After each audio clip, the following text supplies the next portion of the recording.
जिस तरह असीं तुहाडे नाल वादा कीता सी कि असीं जिहड़ा ऑपरेशन ब्लू स्टार दे दिन ने और सारी दुनिया भर विच सिख इन्हां दिनां दे विच वो घटनावां याद करदे ने और उन्हां तों काफ़ी सारे सबक आपां सिੱਖੇ भी नहीं तो सीखण दे यतन करदे हां। हर साल काफ़ी सारी चीड़-फाड़ हुंदी है, बहुत सारे नवे आर्टिकल आउंदे आ, बहुत सारे विद्वानां नूं असीं सुणदे आ, उन्हां दे जिहड़े दित्ते होए विश्लेषण है उन्हां तों असीं काफ़ी कुछ चीज़ां नवीआं हर वारी जाणदे रहिंदे आ। सो साडे नाल साडे भैन जी ने डॉक्टर गुरनाम कौर जिन्हां बारे बहुती इंट्रोडक्शन देने की लोड़ नहीं, सिख स्कॉलर ने, विद्वान ने और उन्होंने सवावां असीं लै रहे हैं इन्हां दिनां दे विच और कोशिश कर रहे हैं कि इन्हां दिनां दीयां जिहड़ियां घटनावां अहम घटनावां ते इन्हां दे सबक इहदे पिछे दीयां घटनावां उहदे बारे असीं गलबात करदे रहीए इन्ने दिन। सो मैं सब तो पहले डॉक्टर साहब तुहाडा करदा नहीं स्वागत। वाहिगुरू जी का खालसा वाहिगुरू जी की फतेह। भी शुक्रिया जी डॉक्टर साहब, आपां ये सीरीज शुरू कीती सी, कल आपां गल थोड़ी जी कर सके सीगे और कुछ चीज़ां लगातार आप करते रहना कुछ दिन होर और इस तरह से डॉक्टर साहब कि कल आप गल जी कर रहे सीगे कि ये पिछोकड़ विच की आ, पिछोकड़ इन्ना ज़्यादा लंबा चौड़ा बहुत कुछ गल्लां होर कीतियां, बहुत सारियां गल्लां मिस कर गए होवांगे। जदों आपां अपना सिख धर्म का इतिहास देखते हैं तो आम तौर पर साडी एक बनी हुई धारणा है कि सिखां दी राजनीति ते धर्म साझा आ ते उहदे लई मिसाल जिहड़ी वड्डी दे दित्ती जांदी आ गुरु हरगोबिंद पातशाह दी कि उन्होंने मीरी ते पीरी दीयां दो तलवारां पहनियां, दो निशान साहिबां दा जिक्र हुंदा और असीं ये गल सारे मनदे आ कि असीं इन्हां नूं अलग भी नहीं कर सकदे क्योंकि एक जगह ये भी आउंदा ना जी गुरबाणी च राज बिना नहीं धर्म चले है, ये भी बड़ी कोट की जाती है। ग्रंथ साहब ने 10वां ग्रंथ है ना, ते धर्म बिना सब दले मले हैं। चलो ਜਿਹੜਾ ਸਾਡਾ ਪ੍ਰਾਇਮਰੀ ਸੋਰਸ ਹੈਗਾ ਉਹ ਅਸੀਂ ਸ੍ਰੀ ਗੁਰੂ ਗ੍ਰੰਥ ਸਾਹਿਬ ਨੂੰ ਮੰਨਦੇ ਜੀ ਹੈ ਨਾ, ਉਸ ਦੀ ਬਾਣੀ ਨੂੰ ਜੋ ਸਿਧਾਂਤ ਉਹਦੇ ਵਿੱਚ ਦਿੱਤਾ ਹੋਇਆ ਤੇ ਇਹ ਵੀ ਗੱਲ ਤੁਹਾਡੀ ਬਿਲਕੁਲ ਸਹੀ ਹੈ ਕਿ ਗੁਰੂ ਹਰਗੋਬਿੰਦ ਸਾਹਿਬ ਨੇ ਨਾ ਮੀਰੀ ਪੀਰੀ ਦੀਆਂ ਦੋ ਤਲਵਾਰਾਂ ਪਹਿਨੀਆਂ ਤੇ ਸਿਧਾਂਤ ਵੀ ਮੀਰੀ ਪੀਰੀ ਦਾ ਇੱਕ ਤਰ੍ਹਾਂ ਨਾਲ ਉਹਨਾਂ ਨੇ ਦਿੱਤਾ। ਭਾਵੇਂ ਅਸੀਂ ਕੱਲ੍ਹ ਵੀ ਜਿਵੇਂ ਗੱਲ ਕੀਤੀ ਸੀ ਕਿ ਬਾਬਰ ਕੇ ਬਾਬੇ ਕੇ ਇਹ ਡਿਵੀਜ਼ਨ ਹੈ ਜਿਹੜੀ ਉਹ ਹੋ ਗਈ ਸੀਗੀ ਹੈ ਨਾ। ਅਤੇ ਮੈਨੂੰ ਮਤਲਬ ਮੈਨੂੰ ਆਪ ਨੂੰ ਵੀ ਇਸ ਗੱਲ ਦੀ ਨਾ ਬਹੁਤ ਰਹਿੰਦੀ ਹੈ, ਖਾਸ ਕਰਕੇ ਉਦੋਂ ਹੀ ਜਦੋਂ ਇਹ ਸਟਰਗਲ ਸਾਰੀ ਚੱਲ ਰਹੀ ਸੀਗੀ। ਦੇਖੋ ਜੂਨ 'ਚ ਜਾ ਕੇ ਹਮਲਾ ਹੁੰਦਾ ਦਰਬਾਰ ਸਾਹਿਬ ਦੇ ਉੱਤੇ, ਮਾਰਚ ਦੀ ਗੱਲ ਹੈ ਇਹ। ਅਤੇ ਕਿਉਂਕਿ ਗੁਰੂ ਗ੍ਰੰਥ ਸਾਹਿਬ ਸਟੱਡੀ ਡਿਪਾਰਟਮੈਂਟ ਮੇਰਾ ਉੱਥੇ ਅਸੀਂ ਸਾਰੇ ਸਿੱਖ ਵਿਚਾਰਧਾਰਾ ਵਾਲੇ ਸੀਗੇ। ਭਾਈ ਮਨਜੀਤ ਸਿੰਘ ਉਹਨਾਂ ਦਾ ਵੱਡਾ ਬ੍ਰਦਰ ਓਂਕਾਰ ਸਿੰਘ ਉਹ ਵੀ ਸਾਡੇ ਉੱਥੇ ਵਿਭਾਗ ਦੇ ਵਿੱਚ ਕਰਮਚਾਰੀ ਸੀ। ਸਾਰੇ ਸਿੱਖਾਂ ਨੂੰ ਫਿਕਰ ਤੇ ਲੱਗਦਾ ਸੀਗਾ, ਹਰ ਇੱਕ ਚੀਜ਼ ਦਾ ਸੀਗਾ। ਉਦੋਂ ਨਾ ਮਾਰਚ 'ਚ ਪਤਾ ਨਹੀਂ ਕਿਵੇਂ ਲੱਗਣ ਲੱਗ ਗਿਆ ਸੀ ਵੀ ਕੋਈ ਕੁਛ ਬਹੁਤ ਭਿਆਨਕ ਵਾਪਰਨ ਵਾਲਾ। ਹਾਂਜੀ। ਅਤੇ ਮੈਂ ਨਾ ਹੁਣ ਅਰਬਨ ਸਟੇਟ ਤੋਂ ਜਾਣਾ ਆਉਣਾ ਨਹੀਂ, ਉਦੋਂ ਹਾਲੇ ਅਸੀਂ ਕੈਂਪਸ ਵਿੱਚ ਹੀ ਰਹਿੰਦੇ ਸੀਗੇ ਅਤੇ ਉਹ ਐਕਟੀਵਿਟੀਜ਼ ਅਖਬਾਰਾਂ ਦੀਆਂ ਪੜ੍ਹ ਕੇ ਮੈਂ 2 ਪ੍ਰਸ਼ਨ ਆਪਣੇ ਕੁਲੀਗਸ ਨੂੰ, ਵਿੱਚੇ ਸਾਡਾ ਕਲੈਰੀਕਲ ਸਟਾਫ ਵੀ ਮੋਸਟਲੀ ਸਾਡੇ ਕਿਉਂਕਿ ਡਿਪਾਰਟਮੈਂਟ ਦੇ ਸੁਭਾਅ ਦੇ ਮੁਤਾਬਕ ਵੈਸੇ ਵੀ ਪੰਜਾਬ 'ਚ ਸਿੱਖ ਜ਼ਿਆਦਾ ਨੇ, ਪਟਿਆਲੇ 'ਚ ਵੀ ਨੇ ਅਤੇ ਵਿਭਾਗ ਕਰਕੇ ਸਾਡੇ ਕੋਲ ਜਿਹੜੇ ਕਰਮਚਾਰੀ ਆਉਂਦੇ ਉਹ ਵੀ ਉਸੀ ਜੀ ਵਿਚਾਰਧਾਰਾ ਵਾਲੇ ਹੀ ਆਉਂਦੇ। ਅਤੇ ਮੈਂ 2 ਪ੍ਰਸ਼ਨ ਸਾਰਿਆਂ ਨੂੰ ਪੁੱਛਦੀ, ਖਾਸ ਕਰਕੇ ਓਂਕਾਰ ਸਿੰਘ ਉਹਨਾਂ ਨੂੰ, ਉਹਨਾਂ ਦੇ ਬੀਬੀ ਜੀ ਦਰਬਾਰ ਸਾਹਿਬ ਦੇ ਵਿੱਚ ਪੜ੍ਹਾਉਂਦੇ ਸੀ ਉਦੋਂ। ਅੱਛਾ ਜੀ। ਕਲਾਸਾਂ ਲਾਉਂਦੇ ਸੀ, ਟੀਚਰ ਸੀਗੇ ਉਹ। ਅਸੀਂ ਉਹ ਇੱਕ ਦੂਜੇ ਨੂੰ ਬਾਬਾ ਜੀ ਕਹਿ ਕੇ ਸਾਰੇ ਸੰਬੋਧਨ ਕਰਦੇ ਹਨ। ਮੈਂ ਉਹਨਾਂ ਨੂੰ ਕਿਹਾ, ਮੈਂ ਕਿਹਾ ਬਾਬਾ ਜੀ ਵੀ ਮੈਨੂੰ ਇੱਕ ਗੱਲ ਦੱਸੋ, ਇਹ ਭਾਈ ਸੁਖਦੇਵ ਸਿੰਘ ਬੱਬਰ ਹਰ ਰੋਜ਼ ਇਹਨਾਂ ਦੇ ਬਿਆਨ ਲੱਗੇ ਹੁੰਦੇ ਨੇ ਕਿ ਇਹ ਪਾਕਿਸਤਾਨ ਤੋਂ ਭਾਈ ਸੁਖਦੇਵ ਸਿੰਘ ਬੱਬਰ ਨੇ ਆਹ ਬਿਆਨ ਦਿੱਤਾ, ਉਹ ਦਿੱਤਾ, ਮਤਲਬ ਜਿਸ ਤਰ੍ਹਾਂ ਦੇ ਉਹਨਾਂ ਦਿਨਾਂ ਦੇ ਵਿੱਚ ਬਿਆਨ ਲੱਗਦੇ ਸੀਗੇ। ਮੈਂ ਕਿਹਾ ਮੈਨੂੰ ਇੱਕ ਗੱਲ ਦੱਸੋ ਵੀ ਸੱਚੀ ਇਹ ਕੋਈ ਮਤਲਬ ਐਗਜ਼ਿਸਟ ਕਰਦੇ ਨੇ ਕਿ ਨਹੀਂ। ਅਤੇ ਉਹਨਾਂ ਨੇ ਮੈਨੂੰ ਕਿਹਾ ਵੀ ਮੈਡਮ ਜੀ ਮੈਨੂੰ ਇੰਨਾ ਪਤਾ ਲੱਗਿਆ ਕਿ ਇਹ ਕੋਈ ਬਹੁਤ ਵੱਡੇ ਬਿਜ਼ਨਸਮੈਨ ਨੇ, ਇਹਨਾਂ ਦੇ ਭਰਾ ਤੋਂ ਬਿਨਾਂ ਕਿਸੇ ਨੂੰ ਨਹੀਂ ਪਤਾ ਵੀ ਇਹ ਕੌਣ ਨੇ, ਹੈ ਨਾ। ਅਤੇ ਦੂਜੀ ਗੱਲ ਮੈਂ ਉਹਨਾਂ ਨੂੰ ਪੁੱਛੀ, ਮੈਂ ਕਿਹਾ ਦੇਖੋ ਜਦੋਂ ਚਮਕੌਰ ਸਾਹਿਬ ਦੀ ਗੜੀ ਦੇ ਵਿੱਚ ਗੁਰੂ ਗੋਬਿੰਦ ਸਿੰਘ ਨੂੰ ਕਿਹਾ ਤੁਸੀਂ ਹਾਂ ਛੱਡ ਕੇ ਚਲੇ ਜਾਓ, ਅਤੇ ਉਹ ਮੰਨੇ ਨਹੀਂ ਪਹਿਲਾਂ, ਹੈ ਨਾ। ਫਿਰ ਉਹਨਾਂ ਨੇ 5 ਪਿਆਰਿਆਂ ਦੇ ਰੂਪ ਦੇ ਵਿੱਚ ਇਕੱਠੇ ਹੋ ਕੇ ਕਿਹਾ ਵੀ ਖਾਲਸਾ ਤੁਹਾਨੂੰ ਹੁਕਮ ਕਰਦਾ, 5 ਪਿਆਰੇ ਹੁਕਮ ਕਰਦੇ ਨੇ ਕਿ ਤੁਸੀਂ ਗੜੀ ਨੂੰ ਛੱਡ ਦਿਓ, ਕੌਮ ਨੂੰ ਤੁਹਾਡੀ ਜ਼ਰੂਰਤ ਹੈ। ਮੈਂ ਕਿਹਾ ਵੀ ਸੰਤਾਂ ਨੂੰ ਕੋਈ ਜਾਣਾ ਇਹ ਬੇਨਤੀ ਨਹੀਂ ਕਰ ਸਕਦਾ ਕਿ ਉਹ ਸਾਰੀਆਂ ਜਿਹੜੀਆਂ ਇਹ ਹੈਗੀਆਂ ਨੇ ਕਾਰਵਾਈਆਂ ਨੇ ਉਹਨਾਂ ਨੂੰ ਕਿਸੇ ਹੋਰ ਸਥਾਨ ਤੋਂ ਚਲਾਉਣ, ਦਰਬਾਰ ਸਾਹਿਬ ਤੋਂ ਨਾ ਚਲਾਉਣ। ਇਹ ਵਿਚਾਰ ਬਹੁਤ ਪ੍ਰਬਲ ਤੌਰ ਤੇ ਆਇਆ ਸੀ, ਬੜੇ ਸੁਜੈਸ਼ਨ ਆਏ ਬਹੁਤ ਸੀ ਮੇਰੇ ਮਨ ਚ ਆਇਆ। ਪਰ ਤੁਸੀਂ ਦੇਖੋ ਵੀ ਮੈਨੂੰ ਫਿਰ ਇਸ ਗੱਲ ਦੀ ਵੀ ਹੁੰਦੀ ਸੀ ਵੀ ਗੁਰੂ ਗੋਬਿੰਦ ਸਿੰਘ ਨੂੰ ਜਿਹੜੇ ਕਿ ਮਤਲਬ ਹੈ ਨਾ ਐਡੀ ਵੱਡੀ ਹਸਤੀ ਨੇ, ਉਹਨਾਂ ਨੂੰ ਤਾਂ ਸਿੰਘ ਕਹਿ ਸਕਦੇ ਨੇ ਇਕੱਠੇ ਹੋ ਕੇ, ਤੇ ਵੀ ਸੰਤਾਂ ਨੂੰ ਕੋਈ ਨਹੀਂ ਇਹ ਕਹਿਣ ਦੀ ਜ਼ਰੂਰਤ ਹੀ ਨਹੀਂ ਕਰ ਸਕਦਾ ਹੈਗਾ ਵੀ ਤੁਸੀਂ ਇਸ ਸਥਾਨ ਤੇ ਨਾ ਆਓ, ਕਿਉਂਕਿ ਉਹ ਫਿਕਰ ਲੱਗਦਾ ਸੀਗਾ। ਤੇ ਫਿਰ ਉਹ ਤੁਹਾਡੇ ਮਨ ਦੇ ਵਿੱਚ ਗੱਲ ਰਹਿੰਦੀ ਹੈ ਵੀ ਹਾਂ ਕੀ ਉੱਥੋਂ ਐਕਟੀਵਿਟੀਜ਼ ਕੀਤੀਆਂ ਜਾ ਸਕਦੀਆਂ ਨੇ ਕਿ ਨਹੀਂ ਕੀਤੀਆਂ ਜਾ ਸਕਦੀਆਂ।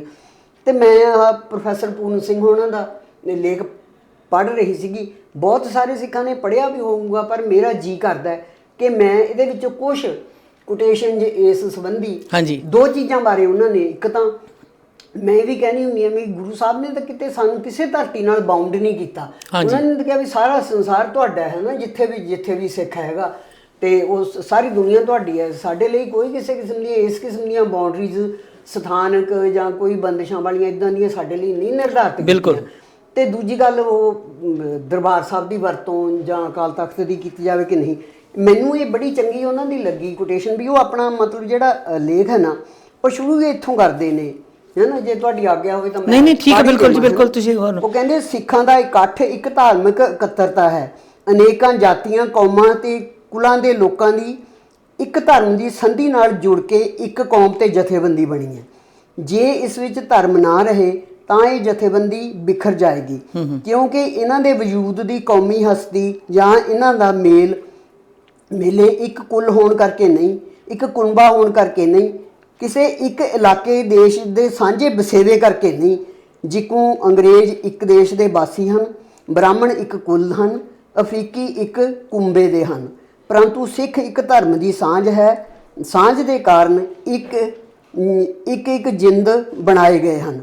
ਧਰਮ ਨੇ ਇੱਕ ਪਿਤਾ ਦੇ ਪੁੱਤਰ ਕੀਤੇ ਨੇ, ਇੱਕ ਪਿਤਾ ਇੱਕ ਸਕੇ ਹਮ ਬਾਰਕ ਜੀ। ਸੋ ਅਸੀਂ ਇਹ ਕਹਿਣਾ ਵੀ ਆਹ ਖਿੱਤਾ ਹੀ ਸਾਡਾ ਖਾਲਿਸਤਾਨ ਹੋਊਗਾ ਜਾਂ ਹੋਊਗਾ, ਇਹ ਗੱਲ ਮੈਨੂੰ ਕਦੇ ਵੀ ਨਹੀਂ ਜਚੀ, ਕਿਉਂਕਿ ਸਿੱਖ ਸਿਰਫ ਪੰਜਾਬ 'ਚ ਨਹੀਂ ਰਹਿੰਦੇ, ਸਿੱਖ ਸਾਰੇ ਹਿੰਦੁਸਤਾਨ 'ਚ ਖਿਲਰੇ ਹੋਏ ਨੇ, ਸਾਰੀ ਦੁਨੀਆ 'ਚ।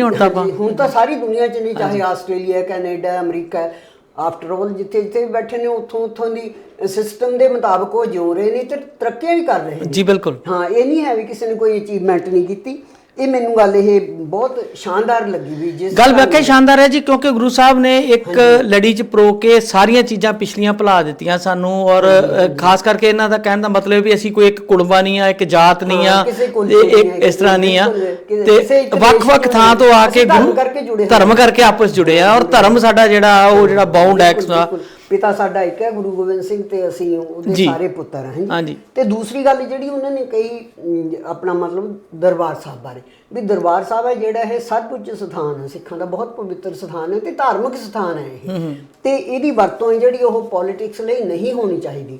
ਪ੍ਰੋਫੈਸਰ ਪੂਰਨ ਸਿੰਘ ਨੇ ਇਹ ਲਿਖਿਆ, ਇਹਦੇ ਵਿੱਚ ਕੋਈ ਡਾਊਟ ਨਹੀਂ ਕਿ ਸਾਰੇ ਅਸੀਂ ਪ੍ਰੋਫੈਸਰ ਪੂਰਨ ਸਿੰਘ ਨੂੰ ਬਹੁਤ ਵੱਡਾ ਉੱਚ ਪਾਏ ਦਾ ਵਿਦਵਾਨ ਮੰਨਦੇ। ਬਿਲਕੁਲ, ਕੋਈ ਸ਼ੱਕ ਨਹੀਂ ਜੀ, ਬਹੁਤ ਵੱਡਾ ਸਥਾਨ ਹੈ ਨਾ ਲਿਟਰੇਚਰ ਦੇ ਵਿੱਚ ਵੀ ਤੇ ਸਿੱਖ ਧਰਮ ਦੇ ਵਿੱਚ ਵੀ। ਹਾਂਜੀ।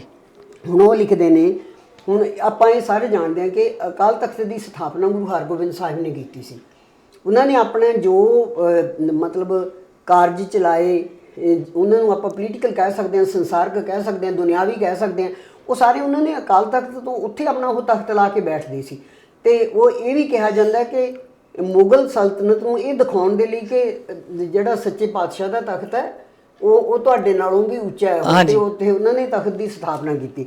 ਹੁਣ ਉਹਦੇ ਬਾਰੇ ਉਹ ਲਿਖਦੇ ਨੇ ਕਿ ਗੁਰੂ ਹਰਗੋਬਿੰਦ ਜੀ ਦੇ ਸਮੇਂ ਜਦੋਂ ਮੁਖਲਿਸ ਖਾਨ ਨੇ ਚੁੱਪਚਾਪ ਰਾਤ ਦੇ ਵੇਲੇ ਅੰਮ੍ਰਿਤਸਰ ਦੇ ਉੱਤੇ ਛਾਪਾ ਮਾਰਿਆ, ਤਾਂ ਸਿੰਘਾਂ ਨੇ ਉਹਨਾਂ ਨੂੰ ਲੋਹਗੜ੍ਹ ਜਿਹੜਾ ਕਿਲ੍ਹਾ ਬਣਾਇਆ ਹੋਇਆ ਸੀਗਾ ਉੱਥੇ ਰੋਕ ਲਿਆ। ਹਾਂਜੀ। ਆਪਣਾ ਮਤਲਬ ਲਾਹੌਰ ਤੋਂ ਮੁਖਲਿਸ ਖਾਨ ਆਇਆ ਸੀਗਾ ਲੈ ਕੇ, ਤੇ ਗੁਰੂ ਹਰਗੋਬਿੰਦ ਸਾਹਿਬ ਜੀ ਕੋਲ ਸੁਨੇਹਾ ਪਹੁੰਚ ਗਿਆ ਵੀ ਇਹ ਇਸ ਤਰ੍ਹਾਂ ਹੋ ਗਿਆ। ਬੀਬੀ ਵੀਰੋ ਦਾ ਵਿਆਹ ਵੀ ਰੱਖਿਆ ਹੋਇਆ ਸੀ ਉਦੋਂ। ਇਹ ਪ੍ਰੋਫੈਸਰ ਪੂਰਨ ਸਿੰਘ ਨੇ ਇੱਥੇ ਜ਼ਿਕਰ ਨਹੀਂ ਕੀਤਾ, ਪਰ ਮੈਂ ਕਿਸੇ ਵੇਲੇ ਗਿਆਨੀ ਸੋਹਣ ਸਿੰਘ ਸੀਤਲ ਦੇ ਉਹਦੇ ਵਿੱਚ ਵਾਰਾਂ 'ਚ ਪੜ੍ਹਿਆ ਸੀ ਕਿ ਉਦੋਂ ਬੀਬੀ ਵੀਰੋ ਦਾ ਵਿਆਹ ਰੱਖਿਆ ਹੋਇਆ ਸੀ। ਮਠਿਆਈਆਂ ਪੱਕੀਆਂ ਹੋਈਆਂ ਸੀ ਗੁਰੂ ਕੇ ਮਹਿਲ ਦੇ ਵਿੱਚ ਉੱਥੇ, ਤੇ ਗੁਰੂ ਸਾਹਿਬ ਨੇ ਆਪਣਾ ਪਰਿਵਾਰ ਹੈ ਜਿਹੜਾ ਉਹ ਝਬਾਲ ਭੇਜ ਦਿੱਤਾ। ਇਹ ਪ੍ਰੋਫੈਸਰ ਪੂਰਨ ਸਿੰਘ ਨੇ ਲਿਖਿਆ। ਹਾਂਜੀ। ਤੇ ਆਪ ਉਹਨਾਂ ਨੇ ਖਾਲਸਾ ਕਾਲਜ ਵੱਲ ਤੇ ਪਿਪਲੀ ਥਾਂ ਹੈਗੀ ਜਿੱਥੇ ਪਿਪਲੀ ਸਾਹਿਬ ਗੁਰਦੁਆਰਾ ਜੀ, ਹਾਂਜੀ, ਆਪਣਾ ਗਵਾਲ ਮੰਡੀ ਤੇ ਚਲੇ ਗਏ, ਪੁੱਤਰੀ ਘਰ ਏਰੀਆ 'ਚ। ਉਹ ਆਪਣਾ ਜੋ ਫੌਜ ਨੂੰ ਨਾਲ ਲੈ ਕੇ ਗਏ, ਉਹ ਮੁਗਲ ਉੱਥੇ ਆਏ ਆਪਣਾ ਮਹਿਲਾਂ ਦੇ ਵਿੱਚ, ਗੁਰੂ ਕੇ ਮਹਿਲ ਜਿਹੜੇ ਸੀ ਉੱਥੇ ਉਹਨਾਂ ਨੇ ਮਠਿਆਈਆਂ ਖਾਧੀਆਂ, ਲੁੱਟਮਾਰ ਵੀ ਕੀਤੀ। ਫਿਰ ਉਹਨਾਂ ਨੂੰ ਪਤਾ ਲੱਗਿਆ ਵੀ ਗੁਰੂ ਤਾਂ ਉੱਧਰ ਉੱਤਰ ਪੱਛਮ ਵਾਲੇ ਪਾਸੇ ਨੇ, ਤਾਂ ਉੱਥੇ ਫਿਰ ਦਿਨ ਭਰ ਲੜਾਈ ਹੁੰਦੀ ਰਹੀ ਤੇ ਗੁਰੂ ਹਰਗੋਬਿੰਦ ਸਾਹਿਬ ਜਿੱਤ ਕੇ ਮਤਲਬ ਵਾਪਸ ਆ ਮੁੱਖ ਗਏ। ਮਕਸਦ ਆਪਣੀ ਇਹ ਗੱਲ ਕਰਨ ਦਾ ਇਹ ਸੀ ਕਿ ਗੁਰੂ ਸਾਹਿਬ ਨੇ ਵੀ ਯੁੱਧ ਦਾ ਮੈਦਾਨ ਦਰਬਾਰ ਸਾਹਿਬ ਨੂੰ ਨਹੀਂ ਸੀ ਬਣ ਦਿੱਤਾ। ਨਹੀਂ, ਅੱਗੇ ਵੀ ਉਹਨਾਂ ਨੇ ਲਿਖਿਆ ਹੋਇਆ ਉਹ ਕਹਿੰਦੇ ਵੀ ਇਸ ਚੀਜ਼ ਨੂੰ ਅਵੋਇਡ ਕਰਨ ਵਾਸਤੇ ਕਿ ਅੰਮ੍ਰਿਤਸਰ ਹੈ ਜਿਹੜਾ ਇਹ ਸਾਡਾ ਪਵਿੱਤਰ ਸਥਾਨ ਹੈ, ਇਹਨੂੰ ਯੁੱਧ ਦਾ ਸਥਾਨ ਨਹੀਂ ਬਣਨਾ ਚਾਹੀਦਾ ਹੈ। ਹਾਂਜੀ। ਉਹ ਕਰਤਾਰਪੁਰ ਆ ਕੇ ਯੁੱਧ ਹੋਇਆ, ਹਰਗੋਬਿੰਦਪੁਰ ਸਾਹਿਬ ਉਹਨਾਂ ਨੇ ਵਸਾਇਆ।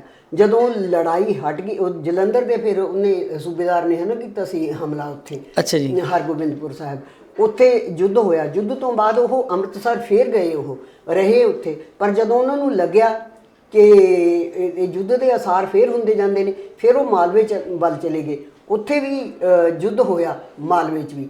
ਉਸ ਤੋਂ ਬਾਅਦ ਉਹਨਾਂ ਨੇ ਮਤਲਬ ਅੰਮ੍ਰਿਤਸਰ ਨੂੰ ਛੱਡ ਕੇ ਕਿ ਇਹ ਸਾਡਾ ਧਾਰਮਿਕ ਸਥਾਨ ਰਹਿਣਾ ਚਾਹੀਦਾ, ਪ੍ਰੋਫੈਸਰ ਪੂਰਨ ਸਿੰਘ ਦੇ ਸ਼ਬਦਾਂ 'ਚ ਉਹਨਾਂ ਨੇ ਜਾ ਕੇ ਕੀਰਤਪੁਰ ਸਾਹਿਬ ਵਸਾਇਆ ਸੀਗਾ, ਹੈ ਨਾ। ਅੱਛਾ ਜੀ। ਉਸ ਤੋਂ ਬਾਅਦ ਵਸਾਇਆ। ਫਿਰ ਉਹ ਕਹਿੰਦੇ ਵੀ ਮਹਾਰਾਜਾ ਰਣਜੀਤ ਸਿੰਘ, ਤੇ ਮਹਾਰਾਜਾ ਰਣਜੀਤ ਸਿੰਘ ਨੂੰ ਅੰਮ੍ਰਿਤਸਰ ਨਾਲ ਬਹੁਤ ਜ਼ਿਆਦਾ ਸਨੇਹ ਸੀ। ਪਰ ਉਹਨਾਂ ਨੇ ਮਹਾਰਾਜਾ ਰਣਜੀਤ ਸਿੰਘ ਨੇ ਜਿਹੜੀ ਪੋਲੀਟੀਕਲ ਐਕਟੀਵਿਟੀ ਆਪਣੀ ਰੱਖੀ, ਉਹ ਉਹਨਾਂ ਨੇ ਲਾਹੌਰ ਰੱਖੀ, ਤਾਂ ਕਿ ਇਹ ਜਿਹੜਾ ਅੰਮ੍ਰਿਤਸਰ, ਉਹ ਕਹਿੰਦੇ ਵੀ ਜੇ ਅੰਮ੍ਰਿਤਸਰ ਨੂੰ ਰਾਜਧਾਨੀ ਬਣਾਉਂਦੇ ਬਹੁਤ ਡਿਵੈਲਪਮੈਂਟ ਵੀ ਹੁੰਦੀ ਹੈ ਨਾ, ਵੱਡਾ ਬਹੁਤ ਕੁਝ ਹੁੰਦਾ। ਹਾਂਜੀ, ਬਿਲਕੁਲ। ਪਰ ਉਹਨਾਂ ਨੇ ਅੰਮ੍ਰਿਤਸਰ ਨੂੰ ਆਪਣਾ ਧਾਰਮਿਕ ਸਥਾਨ ਹੀ ਮੰਨਿਆ ਤੇ ਉੱਥੇ ਕੋਈ ਆਪਣੀ ਜਿਹੜੀ ਰਾਜਨੀਤਿਕ ਕਾਰਵਾਈ ਆ ਉਹ ਨਹੀਂ ਕੀਤੀ ਹੈਗੀ। ਉਸ ਤੋਂ ਬਾਅਦ ਫਿਰ ਜੇ ਆਪਾਂ ਅਕਾਲੀ ਮੋਰਚਿਆਂ ਦੇ ਉੱਤੇ ਵੀ ਆ ਜਾਈਏ ਤੇ ਅਰਦਾਸ ਕਰਕੇ ਤਾਂ ਤੁਰਦੇ ਰਹੇ ਨੇ ਅਕਾਲ ਤਖਤ ਤੋਂ, ਜਿੰਨੇ ਵੀ ਮੋਰਚੇ ਲੜੇ ਨੇ ਹਨਾ, ਜਾਂ ਸਥਾਨਕ ਥਾਵਾਂ ਤੋਂ ਜਾਂਦੇ ਰਹੇ ਨੇ, ਪਰ ਅੰਦਰ ਬਹਿ ਕੇ ਕੋਈ ਇਦਾਂ ਦੀ ਐਕਟੀਵਿਟੀ ਨਹੀਂ ਹੋਈ। ਉਹ ਕਹਿੰਦੇ ਫਿਰ ਜਦੋਂ ਆਫਟਰ ਪਾਰਟੀਸ਼ਨ ਸ਼ੁਰੂ ਹੋਇਆ ਮੋਰਚਾ ਪੰਜਾਬੀ ਸੂਬੇ ਵਾਸਤੇ, ਉਦੋਂ ਸ਼ਾਇਦ ਇਹ 1955 ਦੀ ਗੱਲ ਹੈਗੀ ਹੈ, ਤੇ ਦਫ਼ਤਰ ਇਹ ਸਰਾਂ ਵਾਲੇ ਪਾਸੇ ਦਰਬਾਰ ਸਾਹਿਬ ਦੀ ਪਰਿਕਰਮਾ ਤੋਂ ਬਾਹਰ ਸੀ, ਪਰ ਸਰਾਵਾਂ ਵਾਲੇ ਉਸ ਕੇਂਦਰ ਦੇ ਵਿੱਚ ਐਸਜੀਪੀਸੀ ਦਾ ਵੀ ਤੇ ਅਕਾਲੀ ਦਲ ਦਾ ਵੀ। ਜੀ ਬਿਲਕੁਲ, ਦੋਵੇਂ ਦਫ਼ਤਰ ਉਧਰ ਸੀਗੇ। ਤੇ ਉਦੋਂ ਕਿਉਂਕਿ ਉਹ ਚੱਲ ਰਿਹਾ ਸੀ, ਆਪਣਾ ਮੋਰਚੇ 'ਚ ਲੱਗਿਆ ਹੋਇਆ ਸੀਗਾ, ਤੇ ਉਦੋਂ ਪੁਲਿਸ ਨੇ ਸ਼੍ਰੋਮਣੀ ਗੁਰਦੁਆਰਾ ਪ੍ਰਬੰਧਕ ਕਮੇਟੀ ਦੇ ਦਫ਼ਤਰ ਉੱਤੇ ਵੀ ਤੇ ਅਕਾਲੀ ਪਾਰਟੀ ਦੇ ਦਫ਼ਤਰ ਉੱਤੇ ਵੀ ਛਾਪਾ ਮਾਰਿਆ ਸੀਗਾ। ਉੱਥੇ ਮਤਲਬ ਪੁਲਿਸ ਆਈ ਸੀਗੀ। ਹਾਂਜੀ। ਉਸ ਤੋਂ ਬਾਅਦ ਫਿਰ ਅਕਾਲ ਤਖਤ ਦੇ ਉੱਤੇ ਇਹਨਾਂ ਨੇ ਆਪਣਾ ਮਤਲਬ ਪ੍ਰਕਰਮਾਂ ਦੇ ਅੰਦਰ, ਸਰਾਵਾਂ ਵਾਲੇ ਪਾਸੇ ਪ੍ਰਕਰਮਾਂ ਦੇ ਅੰਦਰ ਦਫ਼ਤਰ ਬਣਾ ਲਿਆ ਸੀ ਵੀ ਇੱਥੇ ਪੁਲਿਸ ਨਹੀਂ ਆ ਸਕੂਗੀ। ਮੇਰੇ ਮਤਲਬ ਕਹਿਣ ਦਾ ਇਹ ਹੈ ਕਿ ਪਰ ਹੈੱਡਕੁਆਟਰ ਤੇ ਖੈਰ ਉੱਥੇ ਰਿਹਾ ਨਾ, ਮੈਨੂੰ ਪਤਾ ਨਹੀਂ ਵੀ ਦਰਬਾਰ ਸਾਹਿਬ ਦੇ ਅੰਦਰ ਕਦੀ ਪੋਲੀਟੀਕਲ ਦਫ਼ਤਰ ਰਿਹਾ ਜਾਂ ਨਹੀਂ। ਇੱਕੋ ਹੀ ਗੱਲ ਕਹੀ ਜਾਂਦੀ ਆ ਕਿ ਸੰਤ ਭਿੰਡਰਾਂ ਵਾਲੇ ਜ਼ਰੂਰ ਜਦੋਂ ਬਹੁਤ ਜ਼ਿਆਦਾ ਹਾਲਾਤ ਖਰਾਬ ਹੋ ਗਏ ਤੇ ਅਕਾਲ ਤਖਤ ਚਲੇ ਗਏ ਸੀ, ਉਦੋਂ ਕੁਝ ਲੋਕਾਂ ਨੇ ਉਜਰ ਵੀ ਕੀਤਾ ਸੀਗਾ। ਪਰ ਕੋਈ ਵਿਧੀਵਤ ਤੌਰ ਤੇ ਤੁਹਾਨੂੰ ਯਾਦ ਹੋਊਗਾ ਡਾਕਟਰ ਸਾਹਿਬ ਕਿ ਕੋਈ ਵਿਦਵਾਨਾਂ ਨੇ ਯੂਨੀਵਰਸਿਟੀ ਦੇ ਲੈਵਲ ਤੇ ਜਾਂ ਹੋਰ ਜਿਹੜੇ ਸਿੱਖ ਸਕਾਲਰ ਸੀ, ਉਹਨਾਂ ਨੇ ਕਦੀ ਕੋਈ ਐਸੀ ਮੂਵ ਬਣਾਈ ਹੋਵੇ ਕਿ ਸੰਤਾਂ ਨੂੰ ਜਾ ਕੇ ਰਿਕੁਐਸਟ ਕੀਤੀ ਜਾਵੇ, ਉਹਨਾਂ ਨੂੰ ਮਿਲਿਆ ਜਾਵੇ, ਪ੍ਰੇਰਿਆ ਜਾਵੇ? ਲੋਕੀ ਜਾਂਦੇ ਸੀ ਮਿਲਣ, ਇੰਡੀਵਿਜੂਅਲ ਤੌਰ ਤੇ ਜਾਂਦੇ ਸੀਗੇ, ਪਰ ਮੈਨੂੰ ਨਹੀਂ ਲੱਗਦਾ ਵੀ, ਕਿਉਂਕਿ ਉਸ ਵੇਲੇ ਦਾ ਜਿਹੜਾ ਸੀਗਾ ਜੋ ਮਾਹੌਲ ਬਣ ਗਿਆ ਹੋਇਆ ਸੀ, ਤੇ ਮੈਨੂੰ ਨਹੀਂ ਇਹ ਲੱਗਦਾ ਵੀ ਕੋਈ ਆਪਣਾ ਮਤਲਬ ਨਾ ਜ਼ਰੂਰਤ ਕਰਦਾ ਸੀ ਜਾਂ ਕਹਿਣ ਦੀ ਕਿਸੇ ਨੇ ਹਿੰਮਤ ਕੀਤੀ ਹੋਵੇ। ਮੈਂ ਸੰਤਾਂ ਦੇ ਦਰਸ਼ਨ ਸਿਰਫ ਇੱਕ ਵਾਰੀ ਕੀਤੇ ਨੇ। ਉਦੋਂ ਉਹ ਹਾਲੇ ਆਪਣਾ ਮਤਲਬ ਦਮਦਮੀ ਟਕਸਾਲ ਦੇ ਮੁਖੀ ਨਹੀਂ ਸੀ ਬਣੇ, ਸੰਤ ਕਰਤਾਰ ਸਿੰਘ ਸੀਗਾ ਉਹਨਾਂ ਦਾ ਨਾਂ, ਜਿਹੜੇ ਪਹਿਲਾਂ ਉਹਨਾਂ ਦੇ ਨਾਲ ਸਾਡੇ ਭਾਈ ਅਮਰੀਕ ਸਿੰਘ ਦੇ ਪਿਤਾ ਜੀ ਡਾਕਟਰ ਤਾਰਨ ਸਿੰਘ ਮੁਖੀ ਹੁੰਦੇ ਸੀਗੇ। ਮੈਨੂੰ ਥੋੜੀ ਦੇਰ ਹੀ ਹੋਈ ਸੀ ਯੂਨੀਵਰਸਿਟੀ 'ਚ ਆਈ ਨੂੰ, ਉਦੋਂ ਕੋਈ ਸਮਾਗਮ ਰੱਖਿਆ ਸੀ ਤੇ ਉਦੋਂ ਸੰਤ ਕਰਤਾਰ ਸਿੰਘ ਦੇ ਨਾਲ ਉਹ ਆਏ ਸੀ, ਤੇ ਬਹੁਤ ਛੋਟੀ ਉਮਰ ਸੀ ਉਦੋਂ, ਤਾਂ ਮੈਂ ਉਦੋਂ ਦੇਖਿਆ ਉਹਨਾਂ ਨੂੰ। ਉਸ ਤੋਂ ਬਾਅਦ ਮੇਰੇ ਕੋਈ ਇਦਾਂ ਮਤਲਬ ਤੁਹਾਡੇ ਧਿਆਨ 'ਚ ਨਹੀਂਗਾ ਕਿ ਕਿਸੇ ਵੀ ਪਾਸਿਓਂ, ਹਾਲਾਂਕਿ ਅਕਾਲੀ ਦਲ ਵੱਲੋਂ ਕਦੀ ਕਦੀ ਇਸ ਤਰ੍ਹਾਂ ਦੀਆਂ ਖਬਰਾਂ ਜ਼ਰੂਰ ਆਪਾਂ ਪੜ੍ਹਦੇ ਸੁਣਦੇ ਰਹੇ ਹਾਂ ਕਿ ਅਕਾਲ ਤਖਤ ਤੋਂ ਉਹਨਾਂ ਨੂੰ ਨਹੀਂ ਜਾਣਾ ਚਾਹੀਦਾ, ਉੱਥੋਂ ਆ ਜਾਣਾ ਚਾਹੀਦਾ, ਪਰ ਉਹ ਵੀ ਦਬਵੀਂ ਸੁਰ 'ਚ, ਕਿਉਂਕਿ ਉਦੋਂ ਮਾਹੌਲ ਦਹਿਸ਼ਤ ਦਾ ਤੇ ਮਾਹੌਲ ਬਹੁਤ ਸਾਰਾ ਸੀਗਾ, ਜਿਸ 'ਚ ਕੋਈ ਸ਼ੱਕ ਵਾਲੀ ਗੱਲ, ਇਹਦੇ 'ਚ ਕੋਈ ਸ਼ੱਕ ਨਹੀਂ ਹੈ ਕਿ ਦਹਿਸ਼ਤ ਦਾ ਮਾਹੌਲ ਸੀਗਾ।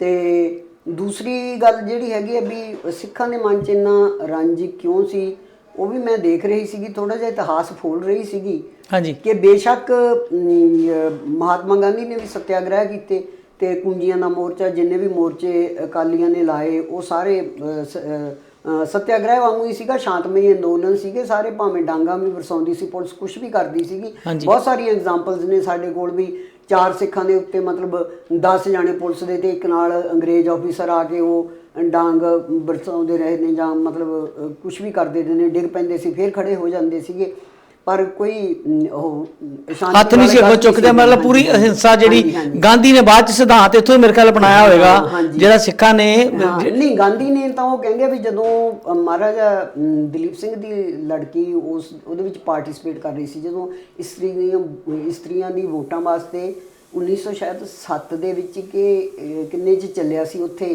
ਪਹਿਲਾਂ ਵੋਟ ਦਾ ਅਧਿਕਾਰ ਨਹੀਂ ਸੀ। ਮੈਨੂੰ ਪਤਾ ਉਹਨਾਂ ਦੀ ਕਾਫੀ ਸਟਰਗਲ ਹੈ ਜੀ, ਉਹ ਚ ਬਹੁਤ ਜ਼ਿਆਦਾ ਸਟਰਗਲ ਸੀ ਉਹਨਾਂ ਦੀ। ਉਹ ਸਟਰਗਲ ਜਿਹੜੀ ਹੋਈ ਸੀ ਨਾ, ਉਦੋਂ ਗਾਂਧੀ ਉੱਥੇ ਗਿਆ ਹੋਇਆ ਸੀ ਇੰਗਲੈਂਡ ਸੀਗੇ। ਹਾਂ, ਉੱਥੋਂ ਉਹਨੇ ਉੱਥੋਂ ਦੇਖਿਆ ਵੀ ਉਹ ਸ਼ਾਂਤਮਈ ਢੰਗ ਦੇ ਨਾਲ ਕਿਸ ਤਰ੍ਹਾਂ ਔਰਤਾਂ ਪ੍ਰੋਟੈਸਟ ਕਰ ਰਹੀਆਂ ਨੇ, ਪੁਲਿਸ ਉਹਨਾਂ ਨਾਲ ਧੱਕਾ ਵੀ ਕਰਦੀ ਹੈ ਜਦੋਂ ਪਾਰਲੀਮੈਂਟ ਹਾਊਸ 'ਚ ਵੜਨ ਦੀ ਕੋਸ਼ਿਸ਼ ਕਰਦੀਆਂ ਨੇ, ਜਾਂ ਆਪਣਾ ਉਹ ਸਾਰਾ ਸਟਰਗਲ ਉਹਨੇ ਇਹ ਬੜੀ ਬਾਅਦ ਆ ਕੇ ਅਫਰੀਕਾ ਸ਼ੁਰੂ ਕੀਤਾ। ਡਾਕਟਰ ਸਾਹਿਬ, ਇਹ ਬੜੀ ਕੰਟਰੋਵਰਸੀ ਰਹਿੰਦੀ ਆ। ਜਿਹੜਾ ਜਵਾਨ ਖੂਨ ਹੁੰਦਾ ਨਾ, ਉਹ ਹਮੇਸ਼ਾ ਇਸ ਜਿਹੜਾ ਖਿਆਲ ਹੈ ਜਾਂ ਜਿਹੜੀ ਇਹ ਸਿਧਾਂਤ ਇਹਨੂੰ ਰੱਦ ਕਰ ਦਿੰਦਾ ਹੈ ਕਿ ਅਹਿੰਸਾ ਨਾਲ ਕਦੀ ਕੁਝ ਨਹੀਂ ਹੋ ਸਕਦਾ, ਚਰਖੇ ਕੱਤਿਆਂ ਆਜ਼ਾਦੀ ਨਹੀਂ ਮਿਲਦੀ, ਬਹੁਤ ਗੱਲਾਂ ਕਰਦੇ ਆ। ਪਰ ਵਾਕਈ ਇੱਕ ਬੜਾ ਤਾਕਤਵਰ ਹਥਿਆਰ ਜ਼ਰੂਰ ਹੈ, ਜਿਹੜਾ ਘੱਟੋ ਘੱਟ ਜੇ ਅਗਲੇ ਪਾਸੇ ਵੀ ਮਨੁੱਖ ਹੋਣ ਤਾਂ, ਜੇ ਉਹ ਸਮਝਦੇ ਹੋਣ ਮਨੁੱਖ ਦੀ ਕਦਰ, ਤਾਂ ਫਿਰ ਤੇ ਬਹੁਤ ਵੱਡਾ ਹਥਿਆਰ ਆ। ਅੱਜ ਦੇ ਕਿਸਾਨ ਮੋਰਚੇ ਨੇ ਵੀ ਸਿੱਧ ਕਰਤਾ ਕਿ ਹਥਿਆਰ ਤੋਂ ਵੱਡਾ ਕੋਈ ਹਥਿਆਰ ਨਹੀਂ ਆ। ਵੱਡੇ ਵੱਡੇ ਜਿਹੜੇ ਖੱਬੀ ਖਾਨ ਨੇ ਉਹ ਝੁਕ ਜਾਂਦੇ ਨੇ।